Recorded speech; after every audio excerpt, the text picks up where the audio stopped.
allé à l'hôpital. Le médecin t'a dit que ta maladie est incurable et il te reste quelques jours à passer sur la terre et tu vas t'en aller. Et tu vas t'en aller. Mais Jésus-Christ te dit, mon ami, par ses meurtrissures, tu as déjà été guéri. Et foi dans sa parole, tu verras la gloire de Dieu. Oh, car c'est lui qui a le dernier mot. Mon Seigneur Jésus, il a le dernier mot. C'est lui l'amène finale. Il a le dernier mot. C'est lui mon absolu, oh Jésus. Il a le dernier mot. Le point de référence finale. Il a le dernier mot. Même si papa parle, il a le dernier mot. Même si maman parle, il a le dernier mot. Même si l'oncle te maudit, il a le dernier mot. Comme le lion dans la forêt, il a le dernier mot. Quand il a rugi, c'est le silence. Il a le dernier mot. Oh, yeah.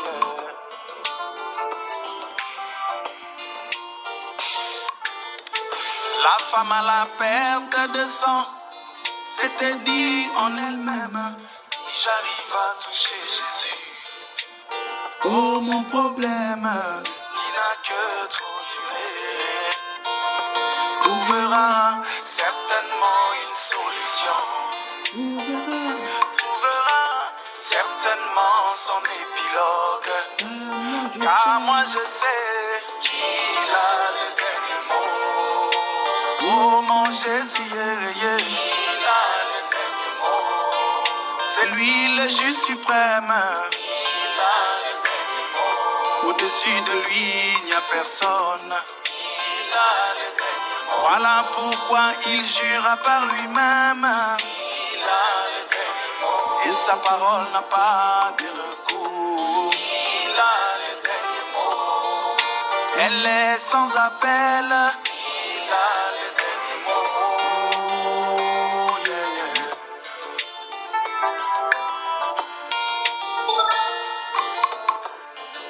Au jour de sa chair, quand il s'est trouvé devant le centenier romain, quand le serviteur était gravement malade, juste un mot de Jésus, toute la scène avait changé. Juste un mot de mon roi, toute la scène avait changé. Tout cela pour prouver, il a le dernier mot. Oh mon Jésus, il a le dernier mot. On met le lion dans la forêt, il a le dernier mot. Quand il a rugi, c'est le silence. Il a le dernier mot. C'est lui ma solution. Il a le dernier mot. C'est lui ma guérison, oh Jésus. Il a le dernier mot. C'est lui tout pour moi. Il a le dernier mot.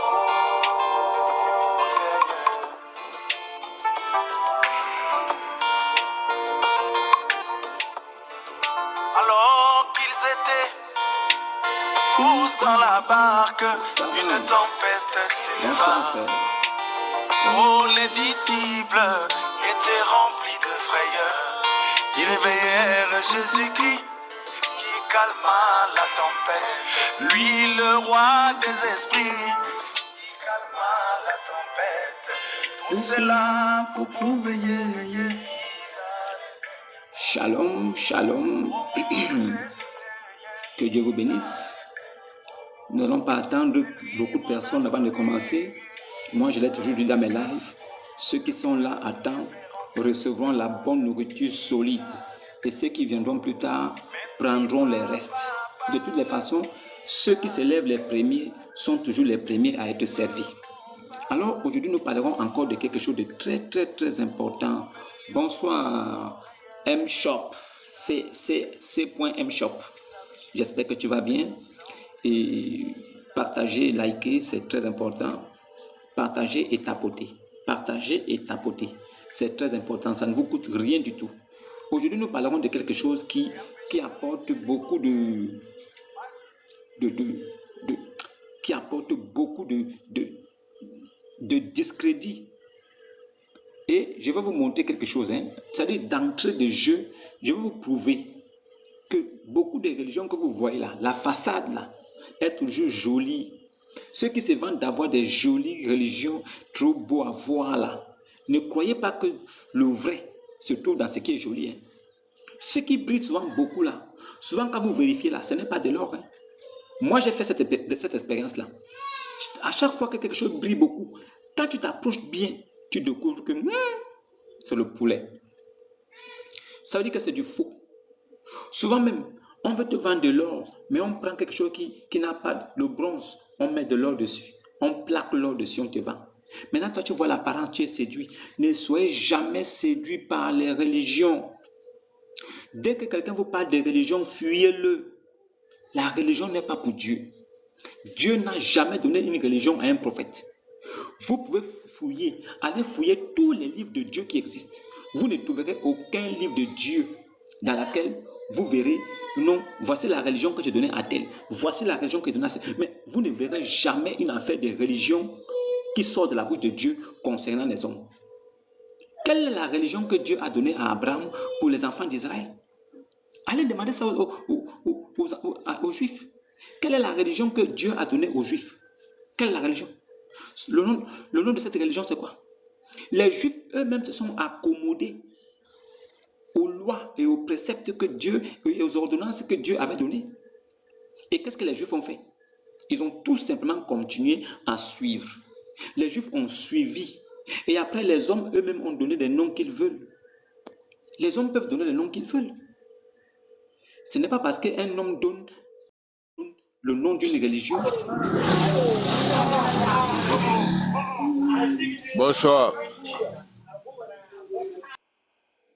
Beaucoup de bruit. Ce n'est pas parce qu'un homme donne un nom à une religion. Arrange-toi d'abord où tu es là-bas, au Nogron de Genève. Essaie d'abord de voir, là où tu es, il y a beaucoup de bruit. C'est pourquoi il t'a fait descendre. Essaie de te mettre dans un endroit où il n'y a pas tout de bruit. Après ça, tu renvoies ton invitation. Je vais te faire monter parce que je viens à peine de commencer à développer quelque chose. Je peux te faire monter, je vais t'écouter. Il n'y a pas de... Oui, il n'y a pas de souci là-dessus, frère. Tu pourras me poser ta question, mais là où tu es, il y a beaucoup de bruit. Maintenant, si tu peux poser la question aussi, même sans monter, tu peux écrire, je vais te répondre. Il n'y a pas de souci. Donc, comme je viens à peine de débuter le live, comme je disais, il est très important que vous le sachiez. Donc, aujourd'hui, j'aimerais parler des choses très importantes. Voilà. Donc, il n'y a pas de souci, frère. Là où tu es, il y a beaucoup de bruit. Mais si tu te mets dans un coin où c'est plus soft, voilà, là où tu peux parler tranquillement, il n'y a pas de souci. Tu renvoies l'invitation, je te fais monter. Voilà. Au moins, nous pourrons t'écouter sans qu'il y ait d'interférences et beaucoup de bruit autour. Voilà. Donc, comme je disais, ne soyez pas... Ah, d'accord. Ok, d'accord. Pourquoi la religion n'a pas quitté de l'Afrique pour aller en Occident? Effectivement, l'homme de Genève, la religion là, il n'y a jamais eu de religion en Afrique. Il n'y a pas eu de religion. Il y a eu des doctrines données. Ces doctrines sont devenues des religions plus tard. Aujourd'hui, nous voyons plusieurs religions implantées en Afrique et partout dans le monde. Il n'y a pas qu'en Afrique où il y a des religions, un peu partout dans le monde. Mais est-ce que ces religions ont été instaurées par Dieu? Est-ce que Dieu lui-même a dit à un prophète, « Oh Moïse, voici la religion que je te donne pour les hommes. » Non. « Oh Jésus, voici la religion que je te donne pour les hommes. » Non. Ce sont des hommes eux-mêmes, ayant entendu la parole de Dieu, eux-mêmes ont commencé donc à dire, « Ok, moi je connais Dieu plus que tel, tel connaît Dieu plus que moi, ou bien moi je suis le meilleur à mieux comprendre, ou bien on n'arrive pas à se comprendre dans la compréhension. » Chacun de nous maintenant crée son assemblée et chacun de nous se retrouve en train de grandir dans son assemblée et il est prospère dans son assemblée et aujourd'hui il devient une grande religion que tout le monde peut suivre. Ne pensez pas que Dieu a instauré une religion quelque part, qu'il faudrait suivre cette religion-là pour être sauvé. Non. Et de toutes les façons, ce ne sont pas vos péchés que vous commettez aujourd'hui qui seront effacés par votre religion. Qui vous a dit que la religion peut effacer vos péchés? Est-ce que la religion est venue pour effacer les péchés? Est-ce que la religion ou bien les ordonnances de la religion peuvent effacer les péchés? Sache une chose, hein, le christianisme dont tu entends parler là, l'homme de Genève, le christianisme a commencé en Afrique ici. Puis, ceux qui gouvernaient, qui étaient puissants, comme les Romains en ce temps-là, ils ont pris la doctrine, ils sont partis avec ça jusqu'en l'Occident là-bas, le pays qu'on appelle aujourd'hui le Vatican, parce que le Vatican est un pays dans un autre. Le Vatican est un pays dans un pays. Ils sont allés au Vatican. Alors, depuis le concile de Nicée, avec Constantin Chlore, Constantin Ier, ils ont pris cette bonne nouvelle du royaume. Bon, disons, ils ont pris ce qu'ils pouvaient prendre et ils sont partis avec ça. Et ils sont allés réformer cette doctrine de Dieu et ils ont réformé ça selon leur pratique en eux. Ça veut dire qu'ils ont adapté la pensée et la doctrine de Dieu selon leurs rites et traditions. Et ils ont ramené cela ici en Afrique. C'est parce qu'il y a une profondeur dans le catholicisme que vous ne pouvez pas voir. De l'extérieur, vous ne voyez pas. Mais si vous rentrez en profondeur dans le catholicisme, vous allez découvrir. La religion n'a jamais été en Afrique. La religion a toujours été pratiquée par des personnes un peu partout dans le monde. Même dans l'Occident là-bas, il y a des gens qui ont des pratiques, qui ont des religions qui n'ont rien à voir avec la pratique de Dieu. Il y a des francs-maçons, il y a des rosicruciens, il y a toutes ces choses qui existent. Mais ce sont des choses qui sont pratiquées. Ce sont des religions, encore appelées sectes. Donc, une religion peut encore être appelée une secte. Une religion peut être comparée à une secte. Donc, ne pensez pas que quand on parle de secte, on parle seulement d'un petit groupe circonscrit. Non, quand on parle de secte, on parle d'un groupuscule de personnes qui se mettent ensemble pour pouvoir échanger et qui ont des idées convergentes. Donc, ils vont dans le même sens, ils ont les mêmes pensées, alors ils forment une religion qui va devenir plus tard une grande secte. Mais en ce qui concerne la foi au véritable Dieu, beaucoup de personnes se sont plutôt tournées du côté de certaines religions et disent que notre religion, parce que le mot religion encore passe mieux, c'est mieux digéré que le mot secte. Si vous pratiquez une secte, même une religion, et que vous dites que c'est votre secte à vous, personne ne viendra, parce que le mot secte va chasser beaucoup de personnes. Mais par contre, si vous pratiquez même une secte, et qu'après vous dites que non, c'est une religion de Dieu, vous verrez qu'il y aura des adeptes qui viendront à vous. Beaucoup de gens viendront à vous, pas parce que ils savent ce que vous faites, mais parce que vous dites que c'est une religion de Dieu. Écoutez bien, le terme Dieu là attire beaucoup de personnes. Donc je pense que j'ai répondu à ta question, l'homme de Genève. La religion n'est jamais partie de l'Europe pour venir en Afrique. C'est plutôt de l'Afrique que c'est parti. Ça a été exporté avec des colons et tout, des Romains, et c'est revenu encore à la terre natale. Oui, religion est le terme approprié parce que ceux qui en parlent mettent Dieu devant. Quand une personne met Dieu devant, alors il est obligé de parler de religion parce que ça sonne mieux. Par contre, si tu vas dans les fonds, au fond, en profondeur, tu verras que ce n'est pas une religion, c'est une secte cachée. Quand on parle de secte, on parle des choses qui sont faites, et ça veut dire que des choses qui ont été instaurées par des hommes, par la main humaine. Parce que, imaginez-vous, aujourd'hui, nous sommes des hommes. Nous vivons. Nous ne savons pas comment est-ce que nous avons fait pour naître. Ce n'est même pas nous qui avons demandé la permission à Dieu avant d'être sur terre. Mais nous sommes là. Nos parents aussi, ils ont fait. Et ils attendaient un enfant. Nous sommes venus. Est-ce que le fait que nous soyons venus aujourd'hui fait que nous, aujourd'hui, nous sommes détenteurs même de notre provenance? Est-ce que c'est nous-mêmes qui avons décidé de venir? Non. Dieu, quand il remet sa doctrine là, sa doctrine au prophète, voici ce que vous devez faire, voici ce que vous devez faire, voici ce que vous devez faire. Et quand Jésus est venu, il l'a perfectionné. Jésus a amené cette croyance-là, cette doctrine-là, parce qu'il disait que ma doctrine n'est pas de moi, mais de celui qui m'a envoyé. Donc, je te rejoins dans ce que tu dis. le mot doctrine, c'est le mot vraiment approprié. Je pense que c'est la vérité. Mais ce sont des sectes. Ce sont en réalité des sectes. Parce qu'il y a des pratiques qui sont faites à l'intérieur qui ne sont plus faites aujourd'hui. Si je vous dis que même dans la religion d'à côté qu'on appelle l'islam, il y a des choses qui étaient faites avant dans cette religion, moi j'appelle ça secte. Ces choses-là ne sont plus pratiquées aujourd'hui. Pourquoi? Parce que le monde a évolué, les hommes sont devenus conscients et sages et beaucoup de personnes ne peuvent plus accepter ces choses. C'est pourquoi ces choses ont disparu. Imaginez-vous un livre qui est là, comme un livre de foi. Un livre de foi qui doit être là pour éduquer, pour enseigner. On vous raconte des histoires de sexe d'un prophète. Qu'est-ce que vous avez à branler de cela? Quand on te raconte une histoire de sexe, le prophète a accouché ici, le prophète a couché avec ceci, le prophète a fait ceci. Mais est-ce que cela peut t'aider toi dans ton édification? Est-ce que l'homme recherche la vie du prophète pour être sauvé? Ou bien c'est la foi en quelque chose qui va te sauver? Ce n'est pas la vie du prophète qui va te sauver. Ce n'est pas les actes du prophète qui vont te sauver. Qu'est-ce que le prophète dit qui vient de Dieu qui va te sauver?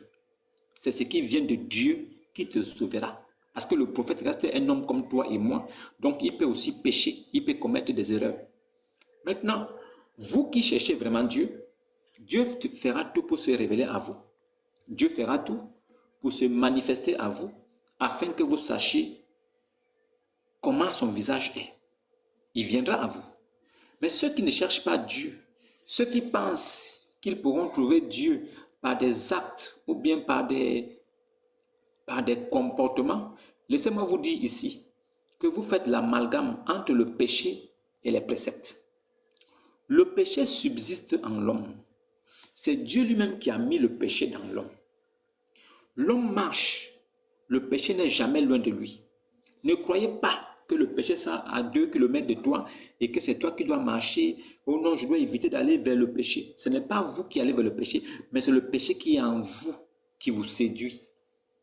Le péché est en vous pour vous pécher, c'est-à-dire que pour vous pousser à chuter. C'est pourquoi le péché n'a pas été placé loin de vous.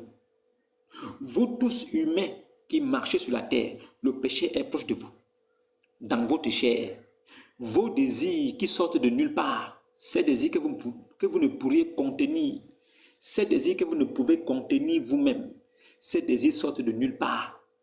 Et ces désirs-là viennent vous enlacer au point de vous pousser à faire des choses que plus tard vous regrettez. Ah, pourquoi j'ai fait ça? Mais parce qu'au départ, le désir était intense. Tu ne pouvais pas résister. La séduction était forte pour que tu puisses pécher. Et toutes ces choses sont mises en place par Dieu lui-même, parce que c'est lui l'instigateur du monde. C'est Dieu qui a créé son monde. Les hommes ont dit non, on était des petits têtards dans l'eau. Après, nous sommes devenus des petits caïmans. Après, les caïmans, nous sommes devenus des patripèdes, des quadrupèdes. Après, on a marché avec 2 pieds, 3 pieds, 4 pieds. Après, on est devenus des hommes aujourd'hui. Mais depuis que vous êtes devenus des hommes là, et que les scientifiques ont dit ça, avez-vous déjà vu un jour un crocodile sortir de l'eau, un jour commencer à marcher avec 2 pattes comme ça, venir vers la ville? Non. Parce que ce sont des choses que les scientifiques ont dit selon leur conception, pas selon la pensée de Dieu. Il n'y a aucun être comme l'homme qui existe dans la surface de la terre. Je dis dans la surface, ça veut dire que quand on regarde le globe terrestre, il n'y a pas une créature qui ressemble à l'homme. Il n'y a pas. Il n'y a pas. Dieu a doté l'homme d'une intelligence qui lui permet d'évoluer, de développer, de construire, d'inventer, de produire. Aucun animal, sinon on devait aussi arriver en brousse comme ça, vous trouvez les gorilles qui ont dit non, nous on a aussi évolué. Les hommes évoluent parce que normalement, selon la science, les hommes doivent évoluer et nous aussi les gorilles, nous avons évolué. Donc comme nous connaissons que les hommes viennent nous tuer ici pour nous manger, nous, on fabrique maintenant nos lances, nos fléchettes. Ce que vous devez arriver en forêt comme ça, quand vous voyez un singe, vous le voyez comme ça, quand il vous mesure, tu entends seulement, pouf, ah, c'est le singe qui t'a visé. Pourquoi? Le singe a évolué, il sait que tu viens pour le tuer. Alors, lui aussi, Dieu lui a donné une conscience et il sait déjà qu'il faut fabriquer des arcs et des flèches. Vous pensez que on peut arriver à ce niveau? Non, non, non, non. Le lion a évolué. Puisque dévorer les animaux avec ses dents, ça le dérange. Alors lui, il a cherché un os et il a bien frotté ça quelque part. Vous voyez un lion qui tue un animal et il commence à dépecer avec un os, il ouvre le ventre, il enlève les boyaux, il met de côté. Vous avez déjà vu ça un jour? Vous ne verrez pas ça parce que ce côté-là a été enlevé. C'est l'homme qui a reçu cette plénitude de l'intelligence humaine afin de devenir le maître de l'humanité. Donc, vos concepts-là et vos préceptes, vos histoires de la terre qui a évolué de petit état à devenir petit singe pour devenir ceci, gardez ça pour vous. Ce sont des athées, des hommes qui ne croient pas en Dieu, qui peuvent inspirer des gens comme ça. Donc,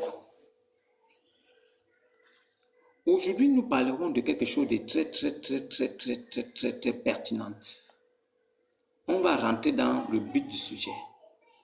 Est-ce que normalement, une créature de Dieu comme nous, est-ce que Dieu, le véritable Dieu qui a créé les hommes, est-ce qu'il peut permettre que les hommes puissent se coucher par le...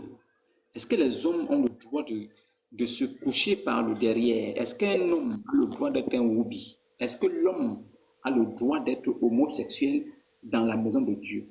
Est-ce que toute créature de Dieu qui a suivi Dieu, qui croit en Dieu, qui a confessé de sa bouche que Jésus-Christ est Seigneur et Sauveur, est-ce que cet être-là peut être homosexuel et être validé par Dieu? C'est de ça que nous parlerons aujourd'hui. Et nous parlerons aussi de la sourate 33, verset 46.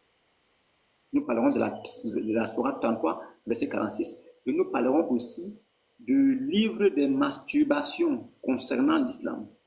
Donc, vous verrez qu'il y a certaines pratiques qui sont faites dans l'islam et ce sont des pratiques que le Dieu de l'islam permet. Alors, je pense que si tu as la parole, shalom ou salam alaikum, bienvenue. Bonsoir. Oui, bonsoir, Sissi. Désolé, déjà sans chercher un quelconque problème, j'espère seulement ne pas être chassé parce que je voudrais répondre à la question sans pour autant forcément être chrétien déjà de base. D'accord, Sissi, vas-y. D'accord.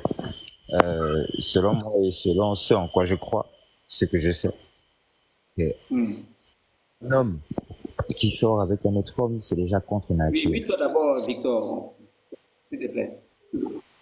J'estime qu'un homme faisant l'amour avec un autre homme est contre nature. Parce que moi, je suis initié. Je suis un Gabonais. Je suis initié à un Mboli depuis la circoncision. Ensuite au Mongala. Ensuite au Nganga Misoko. Ensuite, j'étais à l'église parce que mes parents ont grandi dans le catholicisme et tout ça. Ce qui a fait qu'à un moment donné, en grandissant, dans mon adolescence, j'étais confronté à plusieurs petits soucis. C'est-à-dire, je savais pas où me situer parce que j'étais déjà assez jeune. Je n'ai pas forcément fait le choix de ce qui m'a été permis de voir ou d'apprendre. Mais je me suis rendu compte à un moment donné qu'en vérité, lorsqu'on arrive à transcender à un moment donné et qu'on arrive à sortir ne serait-ce que du bocal, c'est-à-dire de toutes les lois humaines, de tout ce qui régit, comment on appelle ça, l'illusion que nous vivons durant notre vie. C'est lorsqu'on porte en nous l'amour du prochain, en principe, parce que c'est biblique aussi, quand même. Mais même cette Bible-là, elle a une origine, une source, une histoire. Elle répond à une norme géopolitique, un contexte précis, parce que chaque peuple a une histoire, des traditions, et les traditions, c'est une... Voilà.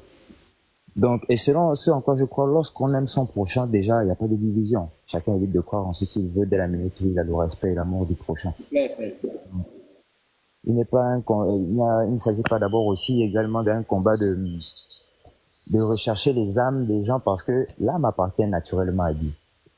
Et le Dieu qui a tout créé, il sait tout, il est partout, il n'a pas besoin. J'estime, bon, selon moi, ce n'est pas pour imposer quoi que ce soit, que selon moi, il n'impose pas, sinon il conseille, il dit, il révèle. Donc il parle en chacun de nous. Et je pense que, pour revenir maintenant à votre question, excusez-moi de mettre un peu égaré, c'était juste un peu pour situer. Non, pas de souci. j'estime que la Trinité, lorsqu'on parle de la Trinité, c'est biblique, je pense, et même lorsqu'on va aller dans la culture chinoise ou indienne, la Trinité représente, bon, selon ce en quoi je crois, le Père, la Mère, le Fils. Mais on va revenir encore sur la Mère. Pourquoi? La Mère qui représente les deux épaules, gauche et droite, parce que la Mère représente naturellement la Terre, la Mère du monde. Et que sans la femme, la vie ne peut être conçue. C'est la raison pour laquelle même, vu sous le plan un peu occidental, lorsqu'on essaie de lire la Bible et puis d'essayer de, ne serait-ce que de comprendre aussi les mots qui sont écrits, le contexte, on se rend compte déjà que la femme a été quelque peu éloignée. Elle était mise à l'écart alors qu'elle jouait un rôle très important dans le processus de vie. Une femme peut mettre au monde une autre femme, mais pas un homme ne peut pas mettre au monde d'abord. Il porte en lui la semence qui donne la vie. La femme, elle, conçoit, garde, et met au monde la chair. Donc on considère un peu la femme comme la terre et l'homme comme le ciel. Et c'est ces deux forces contraires-là qui créent la vie, qui créent le troisième principe, la Trinité, l'enfant chrétien. Donc pour terminer, sans trop prendre un peu plus de temps, non, c'est contre nature un homme qui fait un homme et qui fait l'amour avec un autre homme. D'accord, Cécile. Vraiment, merci pour l'intervention. Et Victor, Merci. je peux te débuter. Bonsoir. Oui, Bonsoir. il me reste une minute, hein, on va parler, il n'y a pas de souci. D'accord. Oui, Victor, vas-y. Oui, bonsoir, bonsoir les frères. Oui, bonsoir. Et parce que tout d'abord, naturellement, comme le frère l'a dit, c'est un acte vraiment, bon, je peux dire abominable. Hein. C'est une abomination. C'est une abomination vraiment d'abord parce que Dieu tout d'abord a créé chaque chose naturellement et normalement. Parce que tout d'abord, Dieu dans toute sa création, c'est pour l'intention de la procréation. Et homme et homme ne peuvent pas se mettre ensemble pour dire qu'ils vont donner des enfants. Donc, si on veut prendre d'abord dans notre vie quotidienne, naturellement, on voit que c'est quelque chose vraiment qui n'est pas vraiment à autoriser. Et secondo aussi, la Bible, bon, pour les chrétiens, la Bible est vraiment très ferme dessus. Tu ne coucheras pas à point avec un homme de la même manière comme on couche avec une femme. C'est une abomination. C'est clair et précis. Donc, du coup, tout ce qu'on peut lire de côté ou à gauche, à droite, sincèrement, qui serait pour dire que non, pour dire droit de l'homme, droit de n'importe quoi, pour essayer d'expliquer le fait que l'homme et l'homme peut être ensemble, comme on le voit actuellement, ou soit femme et femme peuvent être ensemble, sincèrement, ce sont des actes à condamner très vivement. Merci. D'accord, Victor. Bon, je vais rebondir sur ce que vous avez dit quelques minutes. Après, je vais vous faire écouter parce que vous savez, quand je parle souvent de ça, déjà, certaines personnes pensent dans leur tête que moi, je veux diffamer certaines choses. Vous savez, quand vous voyez quelque chose en apparence, il ne faut jamais envier des choses que vous voyez en apparence. Ne faites jamais l'erreur de voir quelque chose et vous dire, si moi j'étais à la place du monsieur là. Non, frère, vous ne savez pas ce qu'il vit. Il peut être là comme ça, c'est lui qui fait tout à la maison. Madame, c'est elle qui apporte l'argent. Vous pouvez voir quelqu'un dans une belle voiture comme ça, mais vous, lui, la nuit, vous dormez, lui, il ne dort pas. Ah! Ne pensez pas que quelqu'un, parce qu'il vous miroite une vie, qu'il est heureux. Il y a des gens qui ont beaucoup d'argent, des moyens, mais la santé que vous avez là, ils n'ont pas ça. Donc, ils ne peuvent rien faire de bon avec leur argent.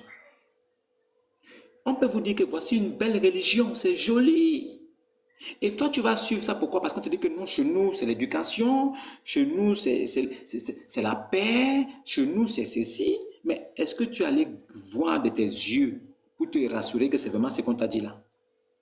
Parce que le fond de toute chose, la fin d'une chose vaut mieux que son commencement. Quand tu lis la Bible, dans Lévitique 18, verset 22, tu ne coucheras pas avec un homme comme on couche avec une femme. C'est une abomination. ceux qui commettent cela, ils ne sont même pas considérés comme des pécheurs. Parce que nous là, en tant qu'êtres humains, nous sommes tous pécheurs. Il n'y a pas quelqu'un qui va s'élever pour dire, moi, je ne suis pas pécheur. Il n'y a pas. Le frère Sissi, tout à l'heure, quand tu parlais, tu as dit non, toi, tu es initié à ceci, initié à cela. Je sais de quoi tu parles. Je sais de quoi tu parles.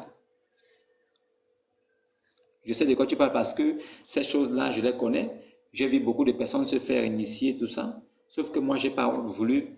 Je ne sais pas pourquoi. Alors que le boss l'a voulu, mais moi, je n'ai pas voulu m'initier. Je n'ai pas voulu. Et je ne me suis pas aussi initié. Et j'ai compris beaucoup de choses. C'est que tout ce qu'on appelle initiation, là, toutes ces choses-là, ils ont un commandeur. Il y a un commandant de toutes ces choses-là. Il y a quelqu'un qui commande ces choses. Et peut-être que les gens ne le savent pas, mais il y a quelqu'un qui commande l'humanité. Il y a quelqu'un qui commande ces choses. Et nous, en tant que chrétiens, notre but, mets-toi d'abord, tu auras la parole tout à l'heure, s'il te plaît. Ok, merci, bienvenue. Alors, donc, il y a des choses, nous les chrétiens ne sommes pas là pour directement condamner, pointer du doigt, mais le chrétien doit amener l'homme qui s'est égaré à comprendre que au commencement, quand Dieu fit l'homme et la femme, le but pour l'homme en ce temps-là, ce n'était pas simplement d'avoir des rapports pour pouvoir se sentir, je ne sais pas, pour pouvoir avoir du plaisir. Le rapport S n'était pas pour le plaisir, mais le rapport S était pour donner naissance, pour fonder une famille. Donc, c'était pour la procréation. Dieu a fait toutes choses, chacune d'elles a son but précis. Il y a aussi des trous que l'homme a mis en l'homme, mais il y a des trous qui sont là pour servir à perpétuer la race humaine. Il y a aussi des trous qui sont là comme des bacs à ordures, comme un lieu secret où doit sortir des choses qui ne sont pas bonnes à humer ni à voir. C'est pourquoi c'est un endroit qui est dans le secret. Mais ce lieu-là n'a pas été fabriqué pour pouvoir en tirer plaisir. Mais nous sommes surpris aujourd'hui de constater qu'il y en a beaucoup. Et plus le monde évolue, plus les gens se retrouvent dans cette pratique. Et cette pratique ne fait pas partie des péchés pour Dieu, mais plutôt des abominations. Donc si quelqu'un commet cela, il ne peut pas être vu comme pécheur, mais il sera plutôt vu comme un abominable. Est-ce que nous alors, qui sommes des chrétiens aujourd'hui, ou bien des personnes intelligentes, est-ce que nous devons condamner cela et dire que toi là, ce que tu fais là, tu es un maudit, ou bien tu vas aller en enfer, ou bien nous devons juste leur lire ce qui est écrit et leur faire comprendre que ce qu'ils entreprennent sur la terre ici, il ne faut pas qu'ils oublient qu'ils doivent se souvenir de Dieu pendant les jours de leur jeunesse, pendant les jours de leur vigueur, car un jour, il arrivera que tu partiras de cette terre. Maintenant, qu'est-ce qui va se passer après ton départ si tu n'as pas cru en Dieu, tu n'as pas pris ton baptême? Et moi, je pense que le conseil bien avisé de dire que non, ne fais plus ça, je pense que c'est quelque chose d'un peu osé pour quand tu es face à une personne qui a adopté déjà de faire cela. Mais je pense plutôt que nous devons leur dire, voici ce qui est écrit dans Lévitique 18, 22. Dieu dit ceci, tu ne coucheras pas avec un homme comme on couche avec une femme. C'est une abomination. Et Dieu, quand il dit comme on couche avec une femme, alors Dieu fait référence à une partie que nous connaissons tous. Et cette partie-là, c'est le derrière. Donc le derrière, Dieu ne permet à personne de faire cela. Maintenant, je vais pour vous aider à bien comprendre que même la masturbation que vous voyez aujourd'hui, que certaines personnes pratiquent dans des maisons, cela aussi, Dieu interdit la masturbation ou bien Dieu condamne cela. Mais il y a des religions sur terre où nous vivons qui acceptent la masturbation et qui donnent même des façons de le faire. Et il y a des religions aussi qui permettent même aux hommes d'avoir des rapports avec des autres hommes et cela n'est pas un péché. Et tout ce qu'on leur demande de faire après avoir fait cela, c'est de se laver. Ça veut dire que le véritable Dieu te dit que si tu couches avec un autre homme, Lave-toi seulement. C'est fini. Et vous pensez que c'est le Dieu qui a parlé dans Lévitique? Je ne crois pas. C'est pourquoi je vais vous faire écouter ceci. Avant de vous donner la parole, vous allez me dire ce que vous en pensez. Parce que si je parle de moi-même, vous direz non, peut-être que tu exagères un peu. Alors, donc, on permet l'écoute. Écoutez bien. Si une femme n'a pas de mari et que son désir devient fort, les gosses célibataires, les Sabrina là, Oustaz Sabrina et autres là, vous les femmes célibataires, vous êtes sur TikTok là, voici un conseil pour vous. Alors, certains de nos savants disent, il est permis à la femme de prendre un acrambige qui est un morceau de cuir travaillé jusqu'à ce qu'il prenne la forme d'un pénis. Voilà. Cuir, un morceau de cuir, ils ont taillé. Ils ont fait ça propre. Ça a pris la forme d'un pénis, bien travaillé. Et insérez-le en elle-même. Morceau de cuir là, tu prends et puis tu t'insères en toi-même. Révélation d'Allah subhanahu wa ta'ala. Elle peut aussi utiliser un concombre. Frère, un concombre. Femme islamique musulmane, voilà une révélation de Allah subhanahu wa ta'ala. Elle peut utiliser un concombre. C'est pas nous qui avons écrit. Érudit islamique. Voilà. Voilà pourquoi, les frères, ne vous plaignez plus si vous arrivez au marché et que la femme dit que le concombre est fini ou c'est devenu cher. Si elle dit que le concombre est fini, tu dis, ah, tantôt, j'ai compris. C'est les femmes musulmanes là qui achètent ça. Tu dis, tantôt, j'ai compris, c'est les musulmanes là qui achètent ça. Et puis tu dis, tantôt, attends, attends, je vais te lire un hadith. Et tu vas voir pourquoi le concombre manque sur le marché. Et tu lis. Écoute, il a dit en islam que si une femme n'a pas de mari, tanti, écoute très bien, tanti, et que son désir devient fort, alors certains de nos savants disent il est permis à la femme de prendre un acrambige qui est un morceau de cuir travaillé. Donc, tanti, on dit qu'il faut prendre un morceau de cuir bien travaillé. Mais c'est pas ça qui nous intéresse, tanti. Pourquoi concombre manque sur le marché là, tu vas comprendre. Jusqu'à ce qu'il prenne la forme d'un pénis et insérez-le en elle-même. Et c'est ce que Tati va dire à Safourlaï. La Tati me va dire à Safourlaï, elle me va dire, oh, abomination. Tati, il ne faut pas dire abomination, écoute. Elle peut aussi utiliser un concombre. Voilà. Et c'est là la Tati va tomber en transe maintenant. Tati, il faut te réveiller. Les musulmanes là, Allah subhanahu wa ta'ala dit que elles peuvent aussi utiliser un concombre. Parce que concombre manque au marché, tandis, il ne faut pas te fâcher. Dorénavant, si elles viennent et qu'elles disent ça fait Mariam là, si concombre là, tandis c'est 50, il faut dire que ça coûte 2000. Si concombre là c'est 100 francs, tandis, il faut dire que c'est 5000 francs. Parce qu'elles ne prennent pas pour manger, voilà pourquoi ça manque. Elles veulent acheter pas d'arachide, mais elles achètent concombre. Elles veulent acheter piment, mais elles achètent concombre. Vous voyez? Elle peut aussi utiliser un concombre. Voilà pourquoi le concombre manque au marché. Et puis maintenant, on va voir le concombre sur Google. On va voir. Voilà pourquoi il y a pénurie de concombre là.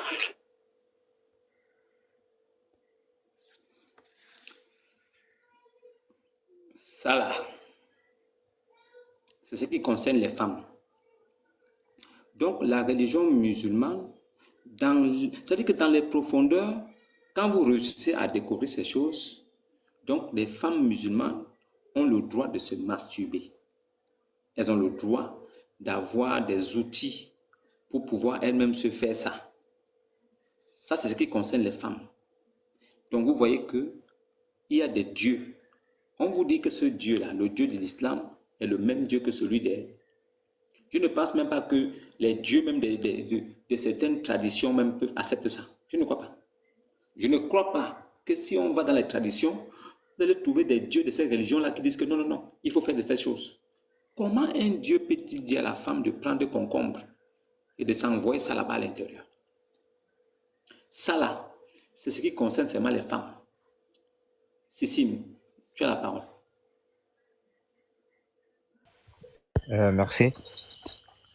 Déjà, sans animosité ou sans attaque, j'aimerais juste d'abord introduire par le terme tradition. Parce que lorsqu'on parle de tradition, en principe, chaque tradition est propre à chaque peuple. Et dans les traditions, il y a les us et coutumes, et il y a les habitudes, c'est tous ces dérivés-là qui forment une tradition.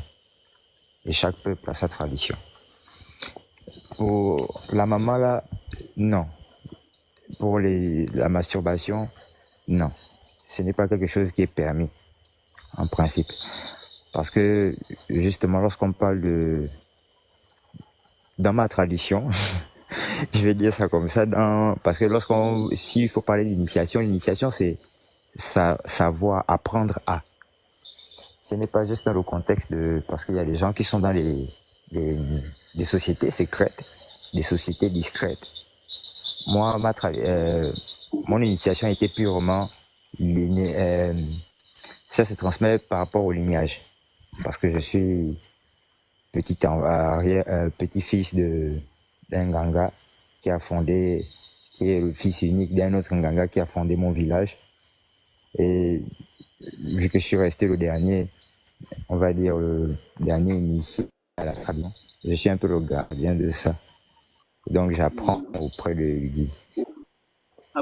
Donc, déjà, je suis d'accord avec vous. Je ne pense pas qu'une tradition normale, celle qui réellement, parce qu'après on ne sait plus qui est qui. Ce qui est évident, c'est qu'il ne peut pas y avoir de faux Nganga, il ne peut y avoir que des charlatans. Parce qu'un Nganga dans sa définition au Bantou, Nganga c'est le respect, c'est la parole respectable. Maintenant, le double de ça, Nganga, c'est qu'il est capable de transcender. Et pour transcender, ce n'est pas obligé d'être initié, on va dire, dans une secte quelconque. Parce qu'il y a des gens qui naissent avec des dons et qui savent juste l'entretenir parce qu'ils sont en relation avec des choses qui vibrent. Et c'est clair qu'il y a moi je ne vais pas appeler ça des dieux parce que nous sommes tous à moitié. Il y a des esprits qui ont certains niveaux, qui régissent certaines dimensions. Mais il n'y a aucune qui puisse encourager une satisfaction, surtout sexuelle, parce que le sexe est là pour donner la vie, justement. Et pour parler que de moi, par exemple, j'ai 31 ans, je vais prendre 32 ans en janvier. J'ai été circoncis et initié à partir de mes 7 ans.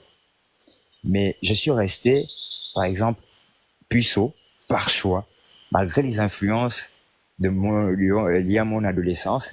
J'étais entouré des gens, j'ai fréquenté les boîtes de nuit.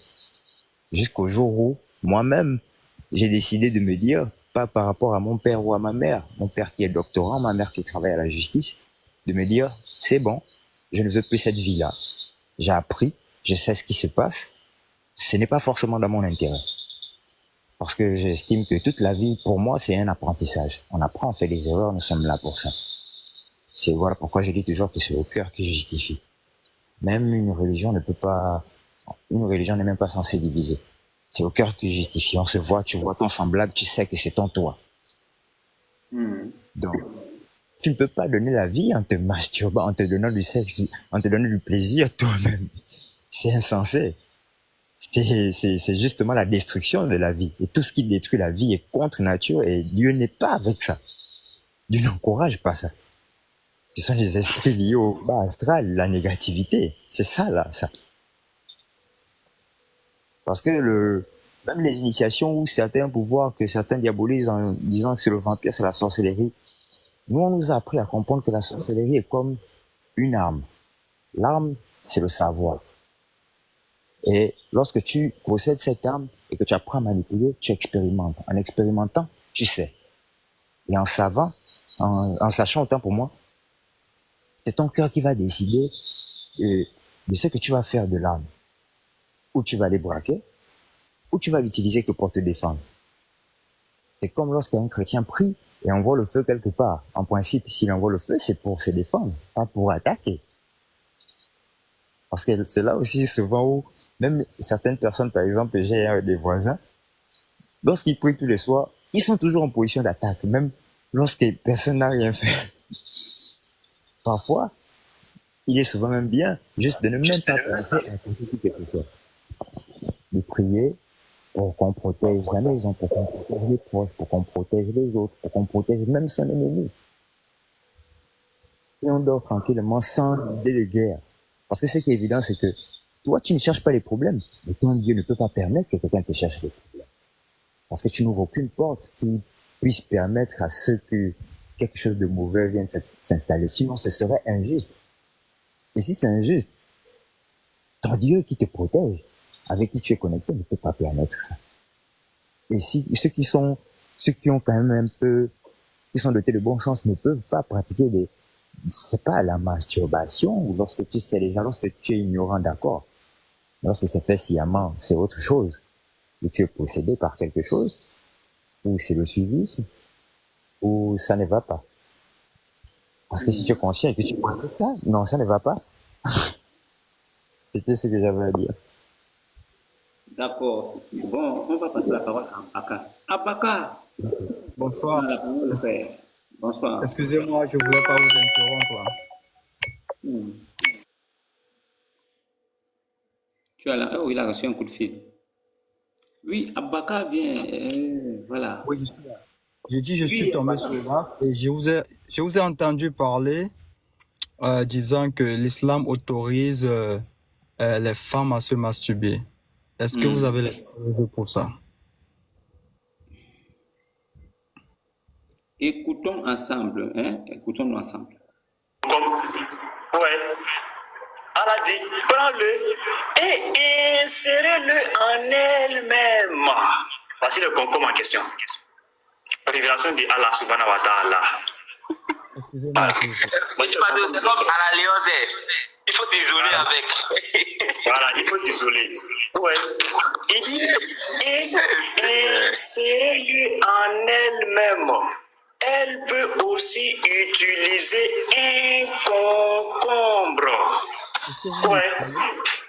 Jésus n'est pas Dieu, Jésus n'est pas Dieu. Quand Jésus disait, oui, pasteur Shalom, quand Jésus disait, mon père, j'ai été envoyé, Jean 17, 3, Jean 26, ça là, ça ne va pas sauver vos frères musulmans là. Dites à vos soeurs musulmanes que, il est écrit dans la Sunna, que si une femme musulmane a des désirs, c'est-à-dire lorsque ces désirs sont forts là, elle peut prendre un cuir qui a été travaillé jusqu'à ce que ce cuir-là a pris la forme d'un pénis. Et en plus de ça, elle doit s'insérer. Et elle peut aussi utiliser un concombre. Enseignez ça à vos femmes musulmanes là. Dites à vos soeurs musulmanes que en islam là, il est permis de prendre un concombre pour s'insérer. Et dites à vos hommes là, les frères musulmans là, bébé, par exemple, toi tu es musulman, je vais dire ce que toi tu conseilles, regarde. Si un homme, comme toi tu es un homme, fait un trou dans une pastèque, donc tu peux prendre, j'ai mis ça dans la bibliothèque les frères, tu peux prendre une pastèque, tu prends une pastèque comme ça, une boule de pastèque, une grosse. Ou un morceau de pâte, ou une peau de cuir. Ou, tu fais un trou, hein. On lui fait un trou dans une pastèque, ou une statue, et a des relations avec.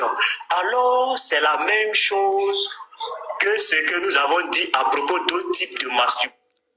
Bon, c'est des révélations de la Sunna. Donc, je vais faire quelque chose de fait. Je vais faire quelque chose de fait, mais je reviens. Mais ça, ce ne sont pas des preuves. Donc, je vous attends, frère. Je veux les Non, verser. revenez, je suis là. D'accord. Comment faire-vous descendre, s'il vous plaît? Je ne sais pas. D'accord. Il n'y a pas de souci, frère. Ah, d'accord, j'ai vu. D'accord, j'ai vu. D'accord, merci. À tout à l'heure, mais je reviens. Ok. Il y a beaucoup de preuves et il y a même des hadiths qui autorisent l'homme le musulman à avoir des rapports avec l'autre musulman. C'est pourquoi l'histoire de Woubi qui a chauffé en Côte d'Ivoire ne doit pas concerner l'islam. L'islam n'est pas concerné par ça. L'islam ne doit pas se mêler. Tout ce qui concerne le woubisme, les hommes qui couchent avec des hommes, ça là, ça ne va pas concerner l'islam. Parce que l'islam a pratiqué cela. Parce que le prophète de l'islam lui-même en a pratiqué. Donc si je vous dis que lui-même le prophète de l'islam a pratiqué cela, ce n'est pas parce que je le dis pour diffamer. Je le dis parce que j'ai des preuves. Il y a des sources islamiques qui prouvent que le prophète de l'islam a lui-même fait ces choses. C'est pourquoi vous ne trouverez même pas un seul verset coranique qui interdit les rapports sexuels homme-homme et homme-animal.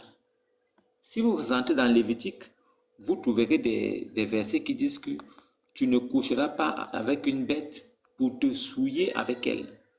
Cela aussi est considéré comme une abomination. Mais dans l'islam, s'il arrive qu'un homme couche avec un animal, tout ce qu'il a à faire seulement, c'est de se laver et c'est fini. Il n'a même pas besoin de demander pardon pour ça. Donc, ce sont des choses qui sont crues et que les gens ont besoin de savoir. Mais le plat du jour, le plat le plus important, parce que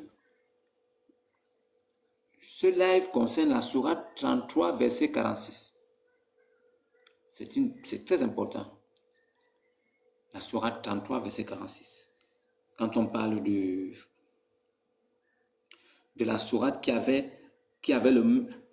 plus de versets que la sourate Al-Baqarah. Quand on vous parle de la sourate Al-Baqarah, c'est la sourate de la vache. Sourate Al-Baqarah, c'est la sourate de la vache. Et Allah dit dans la sourate 33 qu'il a fait descendre cette sourate et que cette sourate comporte plus de versets, plus de ayats même que la sourate Al-Baqarah. La sourate 33 comporte le même nombre de versets que la sourate Al-Baqarah. Et quand on rentre dans les sources et quand on fait des recherches, on découvre que la sourate Al-Baqarah a 296 versets. La sourate Al-Baqarah comporte 296 versets. Et quand vous regardez la sourate 33 du Coran, il comporte simplement 76 versets. Donc nous voyons ici qu'il manque plus de 220 versets qui manquent. Je me répète encore. La sourate 33 du Coran qui parle de la lapidation du majeur, c'est-à-dire que ceux qui sont attrapés en flagrant délit d'adultère, ils doivent être lapidés à mort, et de l'allaitement du majeur 10 fois par jour. Donc, le verset qui parle de la lapidation de ceux qu'on a trouvés en flagrant délit d'adultère, ils doivent être lapidés. Et le verset qui parle, et le même chapitre 33 du Coran, qui parle aussi de l'allaitement des adultes 10 fois par jour. Comprenez-moi bien, dans l'islam, si vous aujourd'hui, vous êtes musulman, comprenez-moi, si vous avez une fille ou bien une voisine près de chez vous, si vous voulez qu'elle devienne votre sœur, elle doit accepter de vous donner son sein 10 fois par jour. Et je vais vous expliquer pourquoi cette sourate a existé et comment s'est servie de cette sourate Aïcha. La petite fille Aïcha s'est servie de cette sourate afin de se satisfaire après que son mari prophète soit mort. Notez bien ici que Aïcha, elle est devenue veuve à 18 ans. Aïcha est devenue veuve à 18 ans. Pourquoi? Parce que le prophète a dit qu'il n'est pas question qu'un autre homme épouse une de ses femmes quand il sera mort. Ce qui veut dire quoi? Toutes les femmes avec lesquelles le prophète a eu des relations sexuelles sont devenues des mamans de tous les croyants de l'islam. Donc tous les musulmans d'aujourd'hui, ils n'ont pas pour mère, selon la foi, quand on peut le dire ainsi, notre père dans la foi, c'est Abraham. Oui, parce que c'est Israël qui est le peuple choisi de Dieu. Et Dieu n'a pas choisi Israël seulement à travers Abraham seul. Sarai qui est devenue Sarah. Donc Dieu s'est appuyé sur Abraham qu'il a envoyé à Abraham, Sarai qu'il a envoyé à Sarah, afin de faire descendre donc de lui cette postérité par laquelle toutes les nations de la terre devront être bénies. Donc c'est au travers d'Abraham, Isaac, Jacob. Mais n'oublions pas que c'est Sarai qui est la mère d'Isaac, après la grand-mère de Jacob, et après Joseph. Donc n'oublions pas cette lignée par laquelle Jésus est venu. Mais ne vous perdez pas en chemin en croyant que les musulmans ont les mêmes souches que vous. Les musulmans, eux, leurs souches commencent à partir de Abu al-Qasim. Abu al-Qasim, de son véritable nom, c'est celui qui est appelé celui qui mérite la louange dans l'islam. Si vous êtes dans l'islam, quand vous prononcez son nom, il faut accompagner ça par que la bénédiction et la prière soient sur lui. Que la bénédiction et la prière et la bénédiction soient sur lui. Et n'oubliez pas que cette personne est déjà morte. Ça veut dire que quand vous dites que la bénédiction et la prière soient sur lui, en fait, vous bénissez et vous priez sur quelqu'un qui est mort. N'oubliez pas ça. N'oubliez pas que le Dieu d'Israël a dit « Je suis le Dieu des vivants et non des morts ». Donc, votre prière là, et votre bénédiction doit être portée vers une personne vivante afin que celle-ci puisse exalter ce vœu que vous adressez en son encontre. C'est-à-dire que vous l'adressez un vœu de paix, vœu de bénédiction, et voilà. Voilà, ça là, ça peut être agréé parce que c'est pour une personne vivante. N'adressez pas des bénédictions et la paix, surtout des prières, à un homme qui est mort. À quoi ça va servir? Quand vous bénissez quelqu'un qui est mort, vous le bénissez pour lui donner quoi? Qu'est-ce qu'il va avoir? Qu'est-ce que cette bénédiction va porter encore? À quoi ça va servir alors que l'âme n'est plus? Adressez-vous aux vivants parce que vous faites partie du monde des vivants. Donc vos prières, ça veut dire que votre bénédiction et vos souhaits de paix doivent s'adresser à ceux qui sont vivantes, des personnes vivantes, parce que vous faites partie du même monde. N'adressez pas des paix et des bénédictions à quelqu'un qui est mort, mais dans certaines religions, il y a des gens qui adressent des paix et bénédictions à des morts. Et ce qui est bizarre, c'est qu'ils demandent à leur Dieu, ils demandent à leur divinité de prier et de bénir un homme qui a été créé par cette divinité et qui est poussière et qui devait retourner à la poussière. Alors, quel est donc le but de bénir, de demander à Dieu, créateur de toutes choses, de bénir et de prier sur un mort? Est-ce que cela a un sens? Non. Nous disons non. Mais, comble de malheur, cette tradition se perpétue encore aujourd'hui et nous voyons beaucoup d'adeptes de cette religion continuer à dire que paix et prière sur lui, paix et prière sur lui, paix et prière sur lui. Je ne sais pas à quoi ça sert. 1400 ans de souhaits inutiles à un homme qui a quitté ce monde, dont vos bénédictions ne peuvent produire aucun fruit, vu que c'est adressé aux gens, aux personnes de l'au-delà. Donc, réveillez-vous aussi. Il faut vous réveiller. Et tous les musulmans de la terre ont pour maman des croyants Aïcha, Hafsa, Maria la Copte, Safia. Toutes les femmes, Ali, toutes les femmes du prophète sont les mamans de tous les croyants musulmans. En commençant par maman Aïcha, Khadija, Aïcha, Hafsa, Maria la Copte.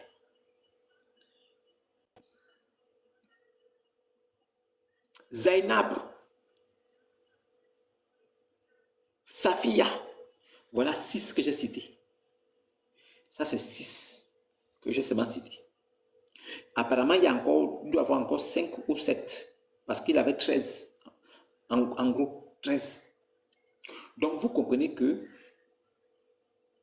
toutes ces mamans-là, qui sont les mamans des croyants musulmans, ne sont pas les mères des croyants, nous chrétiens, qui avons été adoptés par les juifs. Et aujourd'hui, nous nous réclamons de Abraham, pas par la chair, mais par la foi. Parce que c'est la foi qui sauve. C'est l'œuvre de la foi qui va te sauver. C'est l'œuvre physique. J'ai donné à manger à celui qui n'avait pas à manger. J'ai aidé celui qui était démuni. J'ai donné à l'orphelin. J'ai donné à la veuve. J'ai donné aussi à l'étranger en difficulté. Je suis allé voir à l'orphelinat. J'ai donné aux orphelins. Je suis allé... Tout ça là, ce sont des œuvres de la loi. Et une loi qui nous permet de bien vivre en société. La loi n'est pas venue comme un sauveur. La loi n'a jamais sauvé. La loi, quand elle est définie dans un pays, elle n'est pas là pour sauver. Est-ce que la loi établie dans un pays te permet à toi d'avoir la meilleure vie que tu veux? La loi qui est établie te permet de marcher et de ne pas commettre n'importe quoi. La loi est là pour t'aviser que si tu fais ceci, tu vas aller en prison. Mais la loi n'est pas là pour te dire que si tu la respectes scrupuleusement, alors ta vie va changer. Non, non, non, non, non. La loi ne pourra même pas te sauver, mais la loi va te couvrir. Est-ce que c'est parce que la loi existe que les gens ne commettent pas de crimes? Est-ce que la loi empêche des personnes mal avisées de commettre des crimes? Est-ce que ceux qui commettent ces crimes-là ne savent pas que la loi existe?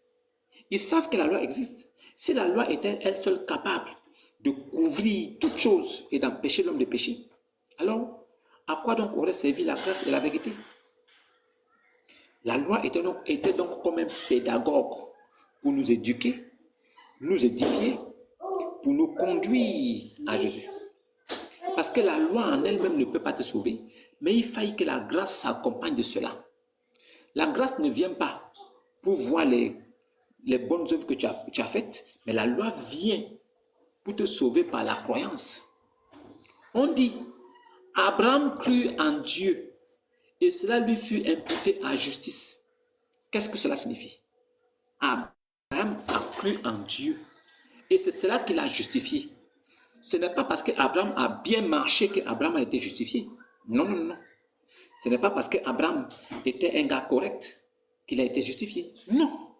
Ce n'est pas parce qu'Abraham a tellement respecté Dieu, il était un homme parfait, il ne péchait pas. Ce n'est pas ça.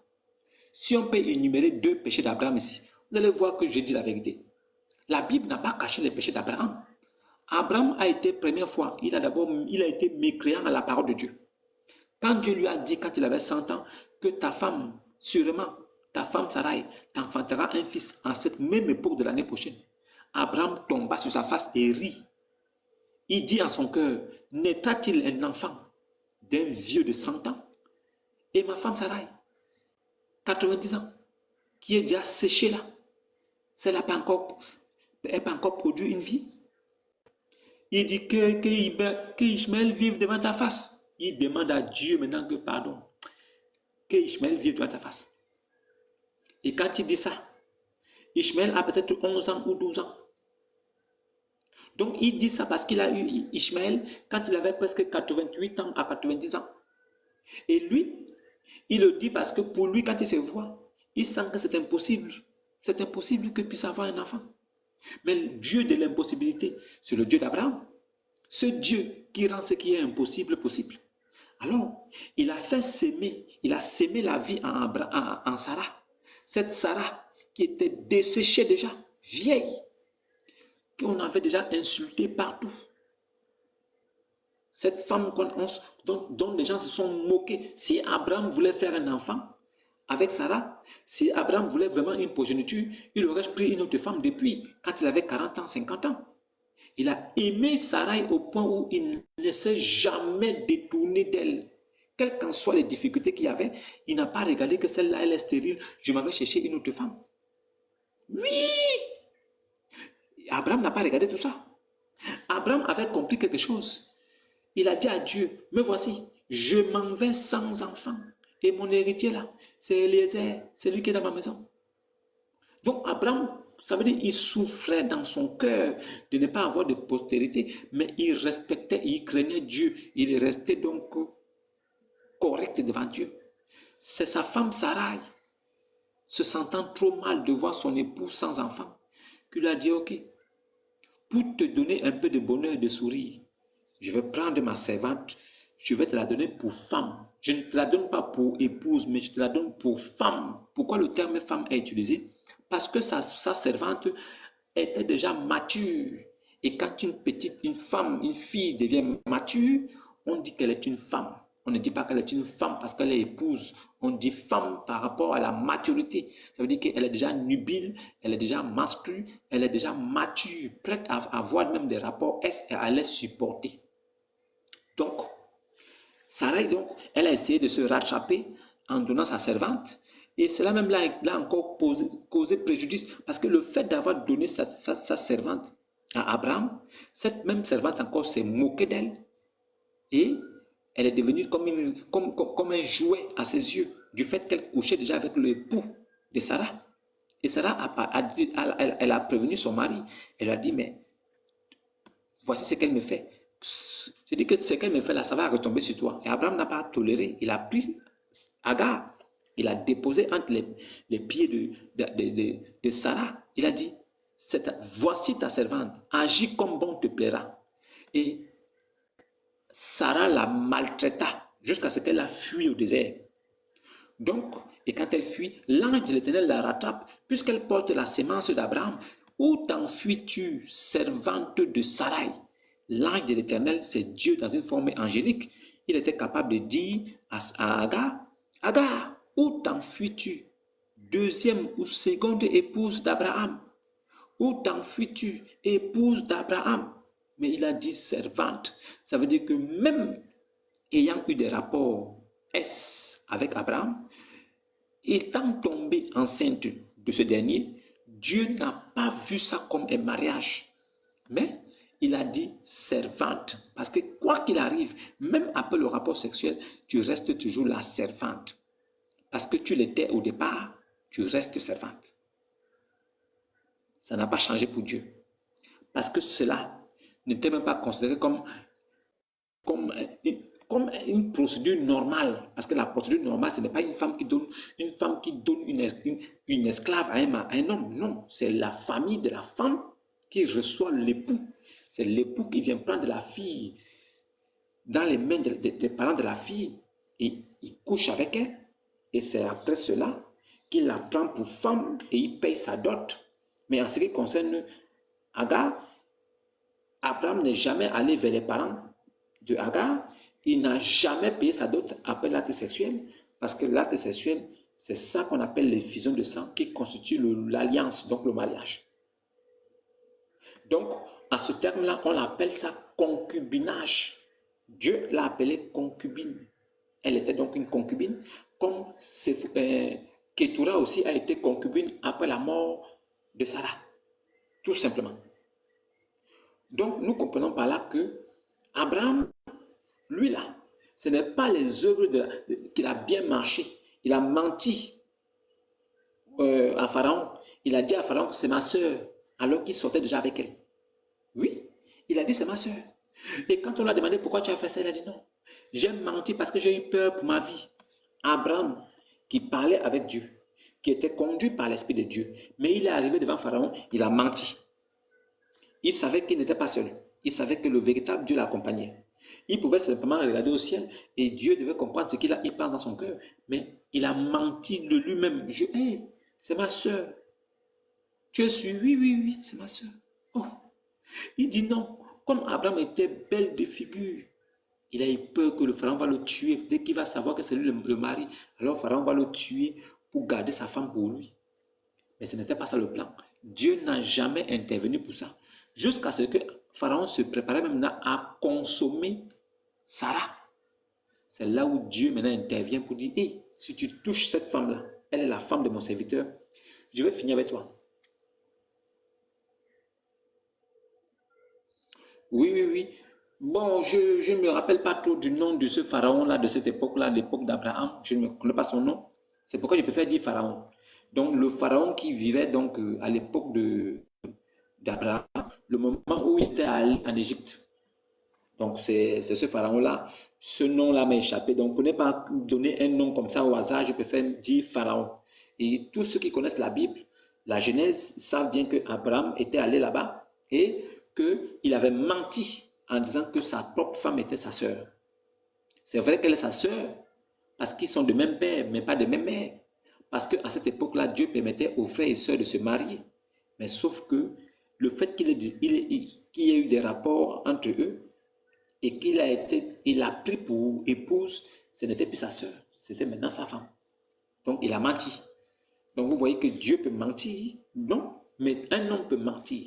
Dieu ne peut pas mentir, Dieu ne permet pas le mensonge, mais un homme peut mentir par lui-même pour se sortir d'une situation. Tout dépend de la situation dans laquelle tu es. Mais ne dis pas que c'est Dieu qui t'a permis de mentir. Donc, on comprend là que nous, là, qui sommes aujourd'hui chrétiens, nous suivons Abraham. Et ce n'est pas les œuvres de la loi qui ont justifié Abraham. Ce n'est pas sa bonne conduite, le nombre de prières qu'il faisait par jour, qui l'ont justifié devant Dieu. Nous, les chrétiens véritables, là, nous qui avons pris le baptême au nom du Seigneur Jésus, nous qui suivons Jésus sans ajouter ni retrancher, nous ne sommes pas justifiés par nos propres efforts. Nous ne sommes pas justifiés par notre bonne démarche, parce que nous marchons bien, parce qu'on évite le péché, parce qu'on s'éloigne du péché. Non, nous sommes justifiés par l'Esprit de Dieu qui demeure en nous. Parce qu'aujourd'hui, nous ne savons pas quand, si quelqu'un vous dit aujourd'hui je suis chrétien, c'est sur la base de ce qu'il a dit. Mais il y a beaucoup de chrétiens. Englober c'est méchant, car je remonte dans ma lignée jusqu'à certains pharaons dont je descends. Si, il faut savoir une chose. Les religions ou bien les rites, comment on peut dire ça, ou bien des traditions que nous faisons aujourd'hui en Afrique ne sont pas venues de nous-mêmes. Toutes ces religions que nous pratiquons aujourd'hui dans les pays bantous viennent de l'Égypte. Parce que nous sommes tous descendants d'Égypte. Quelque part, ne l'oublie pas. Nous sommes tous venus de là-bas, mais sauf que la plupart de certaines personnes, avec le temps, se sont mis dans des traditions qui ont fait d'eux aujourd'hui ce qu'ils sont. C'est-à-dire que tu vas remarquer dans les pays bantous, comme en Afrique, il y en a qui ont le totem sur le singe, d'autres totem le serpent, d'autres totem le pangolin, d'autres le totem c'est le silive, d'autres totem c'est le corbeau. Donc chacun, ça veut dire que toutes les traditions du monde là, chacun a un totem. Et tu vas remarquer que quand tu te fais initier, forcément, tu as un totem. Il y a quelque chose qu'on te dit, c'est un interdit. C'est là où tu comprends que ce Dieu-là, que tu adores dans cette tradition, n'est pas le véritable Dieu. Pourquoi? Parce que le véritable Dieu vous permet de manger tout ce qui se trouve dans le marché, sans vous acquérir des liens. Moi, je n'ai aucun totem. Je mange ce qui me plaît. Si ça ne me plaît pas, je ne mange pas. Par contre, dans les traditions, il y a des totems. Il y a des gens qu'on interdit de manger certaines choses. Et nous respectons cela. Hein. On n'a aucun problème avec ça. Nous respectons cela. Mais nous là, quand on regarde notre lignée, on ne se réclame plus d'une lignée qui vient de derrière. Parce que nous on dit tout ce qui est charnel là est tombé. Et le sang a recouvert cela. Donc tout ce qui renaît du sang de Jésus est une nouvelle chose. Donc nous sommes maintenant dans la tradition de Christ. Nous les chrétiens, nous suivons la tradition de Jésus. Dans sa tradition, c'est lui-même qui a été le sacrifice, c'est lui-même qui a été le sacrificateur, c'est lui qui a été le rachat, c'est lui qui a été la dîme, la rançon, la dot. C'est lui qui a tout fait pour nous. Donc aujourd'hui, en Jésus, nous avons été justifiés des choses que même la loi, même les œuvres de la loi ne peuvent justifier. Quelles qu'en soient tes bonnes œuvres, ta façon de marcher, quelle qu'en soit la façon dont tu attaches ta bouche, tu vas pécher. Quelle qu'en soit la façon dont tu amarres ta bouche avec tes yeux, tu vas pécher. Si vous ne savez pas pourquoi est-ce que Jésus a été crucifié, c'est parce que ceux qui se croyaient être des pieux, des personnes pieuses qui respectent la loi, ils ont été très déçus de constater que Jésus leur a dit que vous aussi, vous êtes autant pécheurs que ceux qui ont commis l'acte. Les hommes ne s'attendaient pas à ça. Les hommes, eux, ils pensaient que tu peux commettre l'acte. C'est là où tu seras vu comme pécheur. Mais il ne savait pas que si tu penses seulement dans ta tête, s'il t'est arrivé d'avoir une pensée, tu as déjà péché. S'il t'arrive de méditer quelque part et de voir une fille, de la regarder avec convoitise 2 secondes et après te retenir, les 2 secondes de convoitise là sont considérées comme un péché. Donc s'il t'arrive de marcher et de voir une belle voiture avec quelqu'un et que tu te rends compte que celui qui la conduit, il est de la même génération que toi et que toi tu es encore à pied, quand tu regardes, tu dis, oh merde, si j'étais comme lui, tu as péché. Tu as péché. Alors tout ce que vous faites là, vous péchez tous les jours et à chaque seconde l'homme pêche.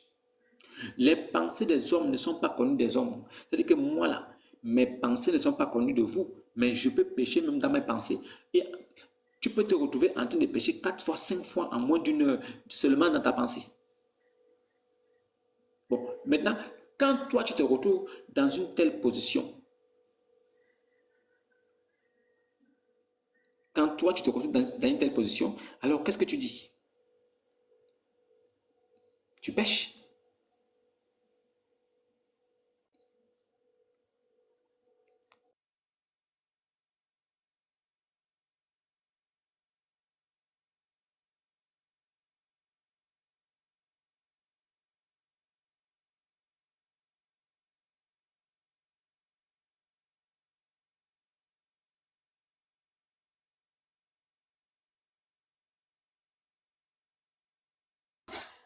Voilà, donc n'oubliez pas que c'est très très important de le savoir et que ce n'est pas vos prières, vos 5 prières que vous faites par jour ou bien votre façon de vous prosterner qui va vous sauver. Ce n'est pas ça du tout. Ce n'est pas ça qui va vous sauver. Donc vous devez vous hâter, vous devez plutôt vous concentrer à vous poser la question. Oui, Kali, shalom mon frère, shalom, shalom, shalom. Comment tu vas?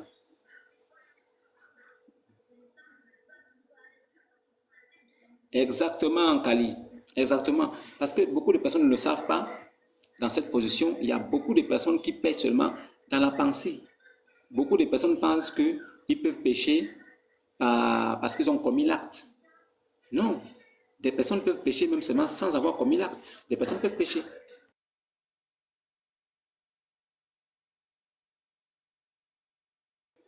Donc, les gens peuvent pécher. Les gens pêchent dans beaucoup de choses. Et les pharisiens et les scribes et les anciens des synagogues, eux, ils voulaient faire mourir Jésus simplement parce que lui, il leur a dit ça. Il leur a dit non. Vous qui pensez être des personnes pieuses, parce que vous marchez bien, ça veut dire vous vous retenez devant les hommes. Vous savez que si vous êtes pris en flagrant délit d'avoir fait ces choses, vous serez discrédité. Alors vous vous retenez, mais vous regardez avec envie des choses qui se passent autour de vous. Mais vous êtes tous des prisonniers du prestige autour de votre personne. Mais sinon, vous aussi, vous pensez faire ces choses-là. Mais sauf que vous vous retenez. Pourquoi? Parce que vous connaissez que si vous ne vous retenez pas, vous serez disgracié devant le monde. Donc, si les gens pensent que ce sont les bonnes œuvres qui vont les sauver, c'est faux. D'accord, Kali, je vais te répondre tout ça. Je vais te répondre sur la question. Et comme cette question est en lien avec ce que je développe, c'est une bonne question. Je vais te répondre. Alors, il faut que les gens sachent que la loi, qui sont des préceptes de Dieu, c'était juste comme des pédagogues, comme un pédagogue. La loi est venue comme un pédagogue pour nous conduire. La loi est venue comme toi aujourd'hui. Si tu dois aller quelque part pour, je ne sais pas comment dire, pour une mission, avant que tu n'ailles à mission, alors on te prépare d'abord. On te dit, voici comment tu vas te comporter. Quand tu vas arriver là-bas, voici ce que tu dois faire. Voici comment tu dois te comporter pour être vu comme une personne tranquille. Ne fais pas ça, ne fais pas ça, ne fais pas ça. Toutes ces choses sont données pour te permettre de te corriger, de t'arranger, de te parfaire avant de recevoir ou bien d'aller être reçu. Donc la loi est un pédagogue. La loi n'est pas un sauveur. La loi ne sauve pas. La loi te prépare. La loi t'arrange. La loi, c'est-à-dire que la loi te met en évidence, te prépare afin que tu puisses accueillir ou que tu puisses être accueilli. La loi ne te sauve pas. Et les 5 prières qu'on fait par jour, beaucoup de personnes pensent que c'est en priant beaucoup que l'on peut te sauver. Qui t'a dit que la prière va te sauver? La prière, c'est une doléance. Les prières sont des doléances que l'on fait à Dieu. Les prières sont comme des requêtes. Comme toi aujourd'hui, tu peux être dans une position, tu dis non, je travaille déjà dans cette entreprise parce que le patron m'a agréé, il m'a recruté. Mais je ne me sens pas bien parce qu'il y a telle chose qui me dérange. Alors je vais écrire au patron afin qu'il puisse me trouver, m'aider dans ce sens-là. Donc la prière n'est pas pour des incrédules. La prière au véritable Dieu n'est pas pour les religieux. Tous les religieux, quand ils prient, leurs prières ne traversent même pas le plafond de leur maison. Oui, oui. Vous les incrédules là, c'est-à-dire que vous qui refusez de croire que Jésus-Christ soit Dieu là, quand vous priez, vos prières ne dépassent même pas votre plafond. Je vous le dis en toute sincérité. C'est-à-dire que la main posée au cœur en paix. Vous qui êtes incrédules à la parole, vous qui n'avez pas suivi la doctrine des saints apôtres, vous qui ne suivez pas les apôtres, les prophètes et Jésus étant la pierre angulaire, vous qui pensez qu'en faisant des actes, des œuvres, vous serez justifiés, vous avez échoué.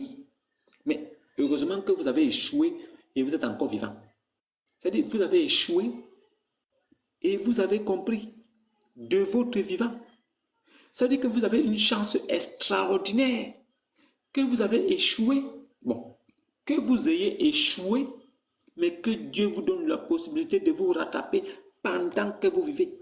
Si vous écoutez ma voix aujourd'hui et que vous-même vous savez que ce que vous adorez là, je dis bien ce que, parce que ce n'est pas Dieu, la chose que vous adorez là, soit un fétiche, soit une idole, cette idole que vous adorez là ne pourra jamais vous donner la vie éternelle. Si cette idole pouvait vous donner la vie éternelle, cette idole vous l'aurait dit. Mes brebis entendent ma voix, je les connais et elles me suivent. Je leur donne la vie éternelle. Il n'a pas dit mon Père leur donne la vie éternelle. Il dit je les donne, je. Pronom personnel, première personne du singulier. Je leur donne, je.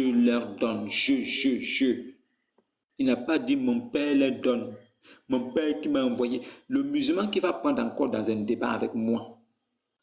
Mon Père qui m'a envoyé. Ou bien des musulmans qui essaient dans leur panel de prendre une parole. Au Matthieu ici, Jean a dit ceci là, personne n'est monté au ciel si ce n'est celui qui est descendu du ciel, le Fils de l'homme qui est dans les cieux, pour dire que ça c'est faux, c'est un mensonge.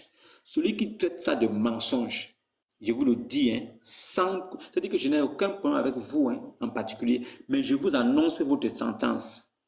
Vous blasphémez, et vous ne blasphémez pas contre un message où Matthieu a dit ça à mon avis, où Paul a dit ça à son avis. Vous blasphémez contre la parole de Jésus. Donc vous blasphémez contre la parole de Dieu. C'est-à-dire, vous osez de vos bouches l'ouvrir et dire que Jésus a menti, que personne n'est monté au ciel et que non, il y a Enoch avait été enlevé avant lui. Et vous ne connaissez même pas ce qu'on appelle les cieux des cieux. Vous êtes des égarés spirituels. Et vous prenez de largesse dans la Bible pour venir vous masturber devant tout le monde avec ça. C'est-à-dire que même un chrétien de basse zone qui a pris son baptême, ça fait 2 semaines, quand vous parlez de ça, il vous regarde, il se demande comment vous faites. C'est-à-dire qu'un homme qui est né hier, il n'a même pas de diplôme en théologie. Il n'est même pas connu dans le monde de l'exégèse biblique. Il n'a aucune connaissance. Il ouvre sa bouche dans un panel pour dire que Jean 3, c'est faux. Ce verset-là est faux. Ça veut dire que Jésus a menti. Ça veut dire que quand vous écoutez ces personnes parler, vous vous demandez ce qui se passe. Mais le blasphème doit être, ils doivent être anathèmes. Celui qui ouvre sa bouche pour dire que Jésus est menteur, il a déjà sa récompense. Ce n'est pas à moi de le dire ici. Si tu avais vraiment la connaissance de la Bible, des Saintes Écritures, tu n'aurais jamais ouvert ta bouche pour dire que c'est faux. Et c'est pourquoi tu refuses d'interpréter le verset. Quand moi je te demande de l'interpréter, tu me poses une question. Parce que dans ta question, il y a ce qu'on appelle le non-sens. Comme tu es insensé dans ta question, pour me dire que monter au ciel là, ça veut dire quoi? Est-ce que quelqu'un d'autre n'est pas monté avant lui? Et moi, dans ta folie, je te réponds, tu lis le verset. Comme une phrase commence par une lettre majuscule et se termine par un point, tu lis de la lettre majuscule jusqu'au point et après, tu l'interprètes. Dès que tu aurais fini d'interpréter le verset, je te dirai si quelqu'un d'autre est monté avant lui. Parce que tu vas m'expliquer comment lui peut dire que personne n'est monté si ce n'est lui-même qui est descendu. Et le Fils de l'homme encore, pendant qu'il parlait sur la terre, il était encore aux cieux en même temps. Tu as eu la chance de ne pas rentrer là-bas. C'est là-bas où je t'attendais. Parce que tu n'aurais... C'est-à-dire que c'est comme un labyrinthe. Tu rentres dans le petit trou là. Si tu essayais de venir à l'interprétation, c'est-à-dire que le peu de fans qui te suivent là devaient voir que tu es un gros menteur. Parce que tu ne peux pas traiter des écritures qui existent plus de 2000 ans avant toi de mensonges. Tu es né hier, tu n'as aucune connaissance parce que tu suis là. Tu te permets de rentrer dans des conjectures en disant que ce qui... Mais non, Matthieu, ce que Matthieu a dit là, c'est faux. Ce que Jésus a dit, c'est faux. Toi, tu es qui? On ne te prend même pas en considération. Au contraire même, nous rions de toi parce que nous voyons ton ignorance caractérisée aux yeux de tout le monde. Il faut éviter de vous retrouver ridicule pour rien. GRM, je pense que tu devrais aller faire ce que tu me demandes de faire. Parce qu'un homme qui travaille vraiment, qui est occupé, je pense que tu ne devrais pas être ici. Et comme tu es là, je considère que ta vie est ennuyeuse et que tu as besoin de délivrance. Reste là, écoute la parole de Dieu, ça va te délivrer. Moi, je vous comprends. Je sais qu'à chaque fois que la parole d'Allah est mise à l'épreuve quelque part, vous sortez comme des cafards avec l'insecticide. C'est-à-dire que comme des cafards qui sortent d'un trou là où on a pompé l'insecticide. Ne sachez une chose, je ne suis pas votre ennemi. Moi, j'apporte seulement cette vérité que vous cachez. Cette vérité que vous cachez. J'ai dit ça ici et je le redis encore pour ceux qui veulent l'entendre. L'islam ne condamne pas l'homosexualité. Et il y a des musulmans qui sont des roubis, des musulmans homosexuels qui ont témoigné que la plupart des clients qu'eux ils ont reçus étaient des musulmans. C'est-à-dire que quand vous voyez les homosexuels se balader là, vous dans votre inconscience, vous les insultez. Est-ce que vous connaissez qui encourage ces gens-là? Est-ce que vous savez que c'est la communauté musulmane qui encourage ces homosexuels? Parce que l'homosexualité n'est pas un péché dans l'islam. Pour ceux qui maîtrisent bien l'islam, vous saurez que l'homosexualité n'est pas un péché. Un musulman qui couche avec son frère musulman par l'anus, il ne pêche pas. Il ne pêche pas. Et même les femmes musulmanes aussi ont le droit d'avoir des relations avec des concombres. Ou bien elle prend un morceau de quelque chose, elle taille ça bien, un truc en cuir qu'elle peut bien tailler de façon bien lisse. Alors elle peut prendre ça et voilà, se mettre ça au-dedans d'elle et agiter ça pour pouvoir ressentir du plaisir. L'islam autorise ça. L'islam autorise la masturbation des hommes et des femmes. Et pendant que l'homme fait des relations avec sa femme, si son affaire, son matériel la glisse et que ça rentre dans l'anus, ce n'est pas un péché. Il peut continuer à fracasser parce qu'après ça, la seule sanction qu'il a, c'est qu'il faut qu'il se lave avant d'aller prier. Donc vous voyez que si un homme couche avec une femme et qu'il la couche par l'orifice où sont les déchets toxiques de l'organisme, c'est un abominable qui est là. Aucun homme n'a le droit de coucher avec sa femme par son anus. C'est un péché grotesque, c'est une abomination aux yeux de Dieu. Un homme qui a des rapports sexuels par le derrière avec sa femme, il peut les avoir aussi avec un autre homme parce que cet orifice est pareil pour l'homme et la femme. Donc faites attention. Un homme qui frappe sa femme par l'arrière là-bas, Si sa femme fouille bien, c'est un Woubi qui est là. Oui, attention. Un homme qui prend sa femme par l'arrière, par l'endroit où sortent les cacas, et il pense que il veut rechercher un plaisir extraordinaire qu'il ne peut avoir là où l'affaire doit rentrer, c'est un abominable qui est là. Il n'est pas pécheur. Si on aligne les pécheurs, si Dieu alignait les pécheurs, lui serait mis de côté. Il serait vraiment un exemple à suivre. Il sera mis de côté et les autres seraient là pour leur péché. Mais lui, il ne serait même pas trouvé sa condamnation parmi les péchés. Lui sera jeté parce qu'il est abominable. C'est un abominable. On ne vous permet pas d'avoir des rapports sexuels avec des animaux. Aucun homme sur la terre n'a le droit d'avoir des rapports sexuels avec les autres hommes et d'avoir aussi des rapports sexuels avec des animaux. La Bible condamne cela. Et quand vous rentrez dans un débat intellectuel et que vous comprenez, un musulman vous dit non, quand vous parlez de la Bible d'abord, est-ce que la Bible a été donnée à un prophète? C'est de la malhonnêteté spirituelle, c'est la ruse du diable. Ne permettez plus jamais dans un débat interreligieux que vous parlez de la Bible. Un musulman vous dit que non, de toute façon, nous ne connaissons pas la Bible. Et quand il dit nous, on ne connaît pas la Bible, et dès qu'il va vouloir appuyer son argumentation, il va prendre un verset dans le même document qu'il appelle la Bible. Ça, c'est le 2 poids 2 mesures. Il n'y a que le diable qui peut dire que ce n'est pas bon. Et après, il passe derrière pour venir prendre encore un petit morceau.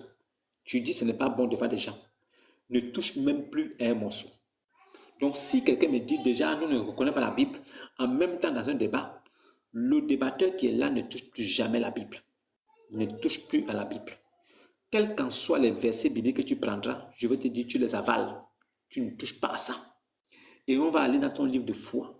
Je pense que c'est dans ton livre de foi que tu pourras bien te mouvoir. Parce que dans ton livre de foi, il y a la vérité là-bas. Est-ce que vous voyez? Donc, restez bien concentrés dans ce que vous faites. Ne vous laissez pas distraire par des fils de Satan qui sont rentrés dans la terre, sur la terre, déguisés en ministres de justice, alors que ce sont des ministres des ténèbres de Satan qui sont là. Vous ne serez jamais justifié par vos 5 prières par jour. Vous ne serez jamais justifié par la loi. Vous ne serez jamais justifié par la loi, par les œuvres de la loi. Vous ne serez jamais justifié par les œuvres de la loi. Vous ne serez jamais justifié par les œuvres de la loi. C'est l'œuvre de la foi qui sauve. Quelle est cette œuvre de la foi qui peut te sauver? Il faille que tu confesses de ta bouche que Jésus-Christ est Seigneur et Sauveur et que tu prennes ton baptême. Il n'y a pas une autre solution. Soit tu confesses de ta bouche que Jésus-Christ est Seigneur et Sauveur, soit tu ne seras jamais justifié de tes péchés. Parce que ne crois pas que tes prières, c'est pour effacer tes péchés. Tu te répands, mais le péché est toujours là. Parce que tu te répands aujourd'hui, tu pêches encore aujourd'hui. Tu t'es repenti le matin, mais avant 14 heures, tu as déjà péché aussi. Oui, tu peux te répandre.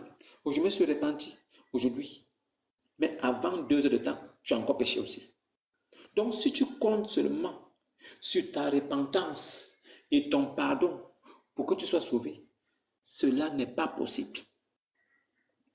Ta repentance ne peut pas expier tes péchés. Tes prières ne sont pas des prières qui expient le péché. La prière, c'est comme si tu formulais une demande à ton Père. La prière, c'est une doléance que tu demandes au Créateur. La prière est une demande à Dieu. Mais la prière n'efface pas les péchés. Ne pensez pas que 5 prières par jour, c'est ça qui efface mes péchés au nom subfini. C'est faux. Tes 5 prières par jour, ça veut dire 5 demandes par jour. Tu demandes à Dieu des choses 5 fois par jour. Tu lui demandes de te donner telle chose, de te faciliter, de te permettre de réussir, que tu sois en bonne santé. Toutes ces choses-là sont des doléances.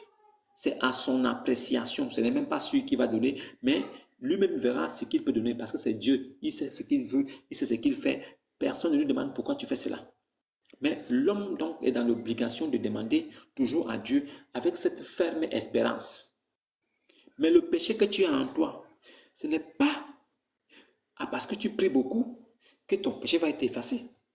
Le péché n'efface pas, la prière n'efface pas le péché.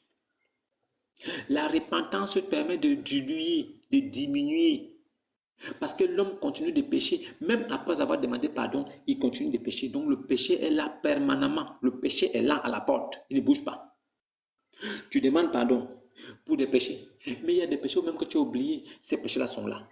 Comment crois-tu que c'est la prière que tu fais par jour? Je fais 5 prières par jour, je ne saute pas, c'est sûr que Dieu me pardonne. Dieu ne te pardonne pas pour ça. Ta prière n'est pas pour le pardon. Ta prière, c'est pour demander des faveurs à Dieu. Mais ta repentance, quand tu demandes pardon pour tes péchés te sont expiés. Peut-être, peut-être pas, mais pas tous tes péchés. Le péché d'Adam est là avec toi. Tu marches avec ça. Toi qui penses que je serai vraiment justifié à cause de mes bonnes œuvres. Je prie beaucoup. J'ai toujours beaucoup prié. Je n'ai jamais oublié mes prières. Tes prières ne vont pas te sauver. Ce ne sont pas tes prières qui te délivrent. Ce ne sont pas tes prières qui te font sortir du péché. Ce ne sont pas tes prières qui viennent diluer le péché afin que tu ne sois plus pécheur. Tes prières sont des supplications adressées à Dieu. Tes prières sont des doléances que tu adresses à Dieu. La prière, c'est une faveur que tu demandes à Dieu. La prière n'est pas là pour effacer les péchés. Quand tu te répands, c'est bien, mais est-ce que tu vas te pécher après? Tu t'es repenti, non? Oui, c'est une bonne chose. Repentez-vous et que chacun de vous soit baptisé au nom du Seigneur Jésus-Christ. La repentance et le pardon des péchés seront prêchés en son nom, le nom de Jésus-Christ. La repentance et le pardon des péchés, c'est au nom de Jésus. Donc si tu suis un prophète et que ce prophète ne s'appelle pas Jésus, il n'y a pas de repentance pour toi, il n'y a pas de pardon de péché pour toi aussi. Tu peux grossir le cœur, tu peux te fâcher si tu veux. Si tu dis que tu suis Jésus, alors cette porte sera ouverte. La repentance et le pardon des péchés seront ton partage. Tu ne seras pas justifié par les œuvres de la loi, mais tu seras justifié par la foi, cette croyance que tu as en lui. Parce que quand tu crois en lui, c'est dans ton cœur. Et quand tu crois, tu parviens donc à la justice. Et quand tu confesses de ta bouche qu'il est Seigneur et Sauveur, tu parviens maintenant au salut. Donc c'est au nom de Jésus que le pardon est possible. Tu peux prier 5 fois par jour. Tu ne sautes pas tes prières. Tu peux chanter, même louer Dieu tous les jours, mon frère. Si tu ne confesses pas de ta bouche que Jésus-Christ est Seigneur et Sauveur, c'est une peine perdue. Beaucoup de temps et d'énergie jetés à l'eau. Beaucoup d'années gaspillées dans le néant en cherchant un Dieu que tu ne connais pas. Toi qui penses que Dieu est ton camarade, toi qui penses que Dieu est loin de toi, que toi qui crois que Dieu, comme je prie 5 fois par jour, me voit, il ne te voit point. Toi qui crois que Dieu te voit, parce que non, je respecte beaucoup les 5 prières. Donc, je fais 5 prières par jour, donc je respecte ça. Toi qui penses que c'est en respectant 5 prières que tu seras pardonné de tes péchés, tu as menti. Toi qui crois que non, je fais 5 prières par jour, non, donc à cause de mes 5 prières là, ça va aller. Tu as menti. C'est faux. Tes 5 prières sont inutiles. Tes 5 prières sont adressées à Dieu pour des doléances. Ta repentance est acceptée par Dieu. Mais quel Dieu? Est-ce que tu te répands vers le Seigneur Jésus? Ta repentance ne peut qu'être acceptée si c'est tourné vers Jésus. Toi qui te répands vers un Dieu que tu appelles Allah, mais Allah signifie le Dieu, ce n'est pas le nom de la divinité. Cherche à connaître qui est ce Allah. Cherche à savoir qui est ce Allah avant de prendre ton baptême. Est-ce que ce Allah-là, c'est lui qui a dit que la repentance et le pardon des péchés sera prêché au nom de Jésus? Est-ce que c'est Allah qui a dit ça? Si tu reconnais que c'est Allah qui a envoyé Jésus et que Jésus a dit le pardon, la repentance et le pardon des péchés seront prêchés en son nom. Le nom de qui? Jésus. Si tu reconnais que c'est Allah qui a envoyé Jésus, prends ton baptême afin qu'on ne puisse plus faire des discours inutiles, des débats stériles. Prends ton baptême, tout simplement, et arrête de dire des choses qui peuvent te porter préjudice parce que tu ne comprends même pas ce que tu dis. Dans ton but de diffamer et de dénigrer, c'est-à-dire que tu te donnes tu prends des écarts de langage, des choses que tu ne maîtrises même pas. Vous qui pensez que vous serez sauvés par vos œuvres, non, moi, je serai sauvé parce que je prie 5 fois par jour. Non, je vous salue Marie, pleine de grâce par jour, tous les jours, et moi, je fais ça. Je serai sauvé à cause de ça. Ah oui, non, je prie, je me réveille à 5 heures, je prie. Je prie à 5 heures, je prie à midi, je prie aussi le soir. Ah bon? Oui, je prie. Et comme tu pries là, tu ne pêches plus. Est-ce que ta prière que tu fais là, c'est pour pardonner tes péchés? Ou bien c'est pour demander des choses à Dieu? La prière, ce n'est pas pour effacer tes péchés. On ne prie pas pour effacer ses péchés. On demande pardon à Dieu pour les péchés qu'on commet. Parce qu'on les commet tous les jours. Mais est-ce qu'on prie pour demander pardon au péché? On prie pour demander des faveurs à Dieu. Mais le péché qui t'attend là, ce péché qu'on a eu là, à la naissance là, on efface ça comment? Par des bonnes œuvres. Ah, donc vos bonnes œuvres vont effacer les péchés. D'accord? Oui, je suis d'accord avec vous. Vos bonnes œuvres vont effacer les péchés. D'accord? Ah, mais c'est vous-même qui avez dit ça, non? Vos bonnes œuvres vont effacer les péchés. Donc, on va voir ça. On va voir avec des yeux si vos bonnes œuvres vont réussir à effacer les péchés. On va voir ça. On vous parle, vous ne comprenez pas. Vous pensez que vous pouvez vous sauver vous-même. Vous croyez que non. Non, je me bats pour me sauver. Je fais des efforts. Je te dis, mon frère, je prie beaucoup. Je fais la zakat. Je fais ceci. Mon frère, tu ne pourras pas te sauver. C'est-à-dire, quelles qu'en soient tes œuvres que tu peux faire, tu ne peux pas te sauver. Tu ne pourras pas. Si tu veux te sauver, il faut croire en Jésus. Il faut prendre ton baptême au nom du Seigneur Jésus-Christ. La repentance et le pardon des péchés seront prêchés en son nom. La repentance et le pardon des péchés seront prêchés en son nom. Matthieu 24, verset 14. Cette bonne nouvelle du royaume sera prêchée dans le monde entier pour servir de témoignage. Alors viendra la fin.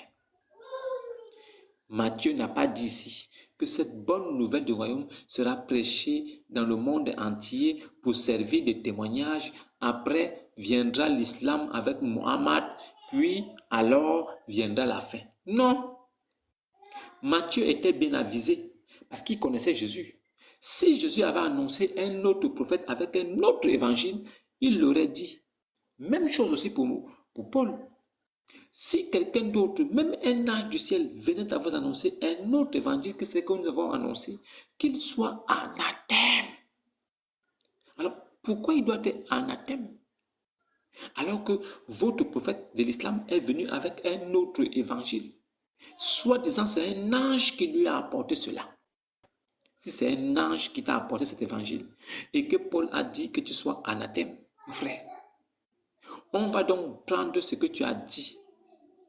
On va passer ça au scanner. Est-ce que Dieu de la Torah, Jésus qui est venu le manifester physiquement de façon charnelle, Est-ce qu'il est d'accord avec la doctrine qui a été annoncée par Abu al-Qasim après lui, 600 ans après lui, n'étant même pas concerné par la prophétie, n'étant pas juif? Le salut vient des juifs. Le salut ne vient pas chez les Arabes. Les Arabes étaient connus comme des polythéistes, des païens, idolâtres. Ils n'ont jamais reçu de prophétie de Dieu. Le véritable Dieu ne s'est jamais adressé aux Arabes. Ils n'ont pas la prophétie. Ils n'ont aucun livre. Ce livre qu'ils ont entre les mains, c'est un livre fabriqué par des hommes. Ils ne sont pas détenteurs de la prophétie. Ils n'ont pas de promesses. Aucun d'eux ne peut être prophète. Le salut vient des Juifs. Celui qui a bien compris ça. Si tu suis un soi-disant homme du désert, le chacal du désert, tu vas perdre ton âme là-bas. L'islam est dans la distraction. Tous les âmes qui vont suivre l'islam, c'est pour aller en enfer.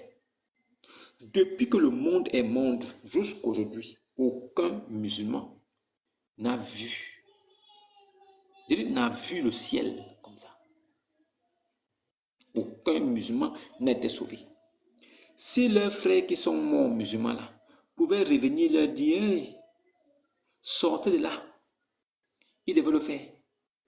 Mais comme tous, ils ne sont pas revenus pour prévenir les autres que sortez de là. C'est pourquoi tous continuent à partir. Tous continuent à traverser. Un musulman qui meurt aujourd'hui, on le lave, on va l'enterrer le même jour. Il va directement s'asseoir au séjour des morts. Il attend le jugement pour aller en enfer. Tous les disciples, tous ceux qui sont chrétiens, qui meurent en Jésus, ils sont donc dans le sein du séjour des morts. Ils attendent l'enlèvement pour être attirés à Jésus, pour être donc dans le millénium. Et cela, l'islam ne connaît pas ce qu'on appelle le millénium. L'islam n'a aucun, c'est-à-dire qu'ils n'ont aucune révélation sur l'enlèvement. Ils n'ont aucune révélation sur le millénium, mais ils vous parlent de la résurrection. Ils ne connaissent même pas de quoi il s'agit. Le Dieu de l'islam qui promet aux musulmans qu'au jour de la résurrection, ce sont les juifs et les chrétiens qui vont remplacer en enfer les musulmans. Donc ça veut dire que les musulmans, même, malgré leurs bonnes œuvres, malgré leurs saintes prières, malgré tout ce qu'ils font, leur salut n'est pas garanti. C'est pourquoi tous vont passer en enfer. Un Dieu qui se dit miséricordieux, mais il dit tous les musulmans passeront par l'enfer, car il s'agit là d'une sentence irrévocable de la part de votre Seigneur. Et ensuite, nous y délivrerons. Donc l'enfer qui était un passage au départ, cet enfer devient donc un lieu, parce que le Y qui est complément circonstanciel de lieu s'applique.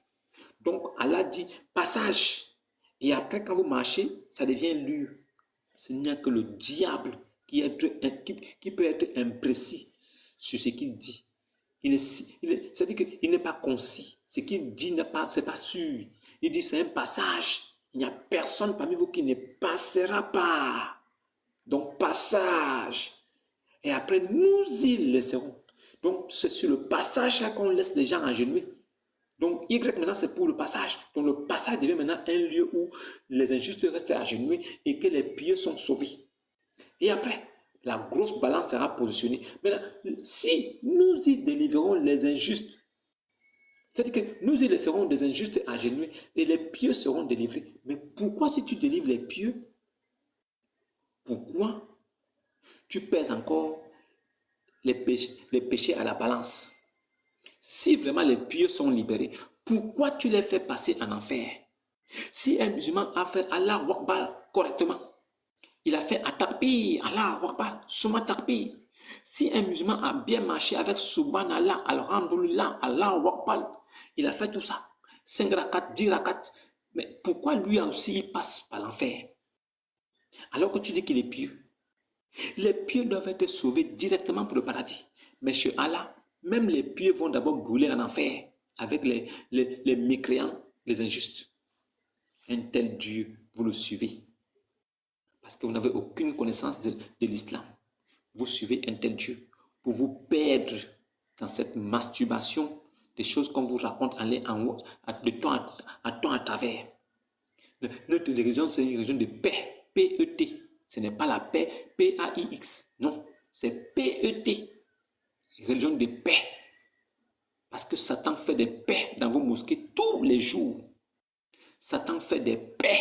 Il fait des paix. Il ne fait pas. Il dit, votre Seigneur Mohammed a dit que Satan fait des paix dans la mosquée pour ne pas entendre le bruit de l'appel à la prière. Donc, quand les niaisins crient dans les mosquées, allô, Satan lui fait des paix pour ne pas entendre le bruit de l'appel à la prière. Et dès que l'appel à la prière est terminé, Satan revient se placer au milieu des musulmans pour prier avec eux. Et dès que la nuit est arrivée, il dort au fond des narines. Il s'accroche là-bas comme un araignée. Il s'accroche comme une araignée, pardon. Il s'accroche là-bas. Cric. Il bloque là-bas, il ne bouge pas. Il s'agrippe au fond des narines. Il dort là. Et quand il a envie de faire pipi, il vient faire pipi aux oreilles. Les musulmans sont des temples de Satan, des temples de Shaitan. C'est lui-même votre Dieu qui a voulu ça. Ce n'est pas nous. Vous suivez Mohammed, vous devez l'assumer. Vous devez accepter ce qu'il a dit. Vous devez croire en tout ce qu'il a dit. C'est votre prophète. C'est votre partage. Aucun musulman ne sera sauvé au jour dernier. Aucun. D'abord, même si on peut le compter aujourd'hui, il y a 0. Combien de fois au jour dernier?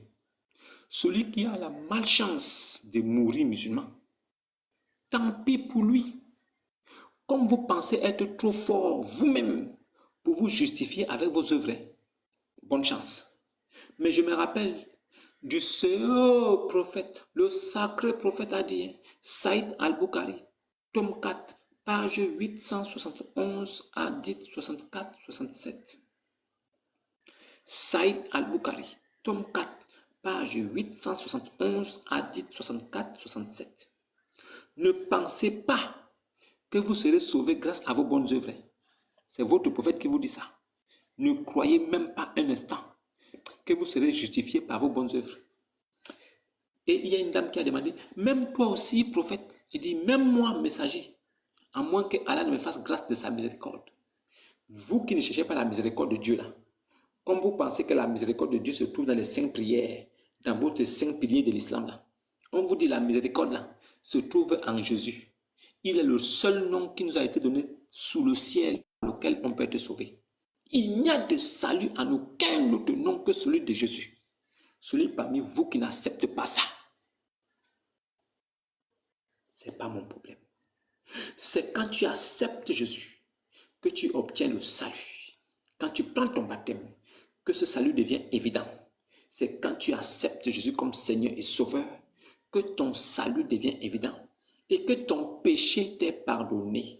Le seul nom qui pardonne le péché, ce n'est pas de bien marcher, donner aux pauvres la zakat, ce n'est pas de faire des bonnes œuvres, de faire 5 prières par jour en regardant un côté, ce n'est pas ça.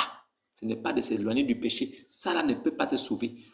La seule chose qui te sauve, c'est d'accepter Jésus-Christ comme Seigneur et Sauveur et de prendre son baptême. Si tu ne le fais pas, tu perds du temps inutile dans ta religion. Tu ne seras pas sauvé. Je te préviens. Tu meurs dans ça, tu ne seras jamais sauvé. C'est tout. Shalom.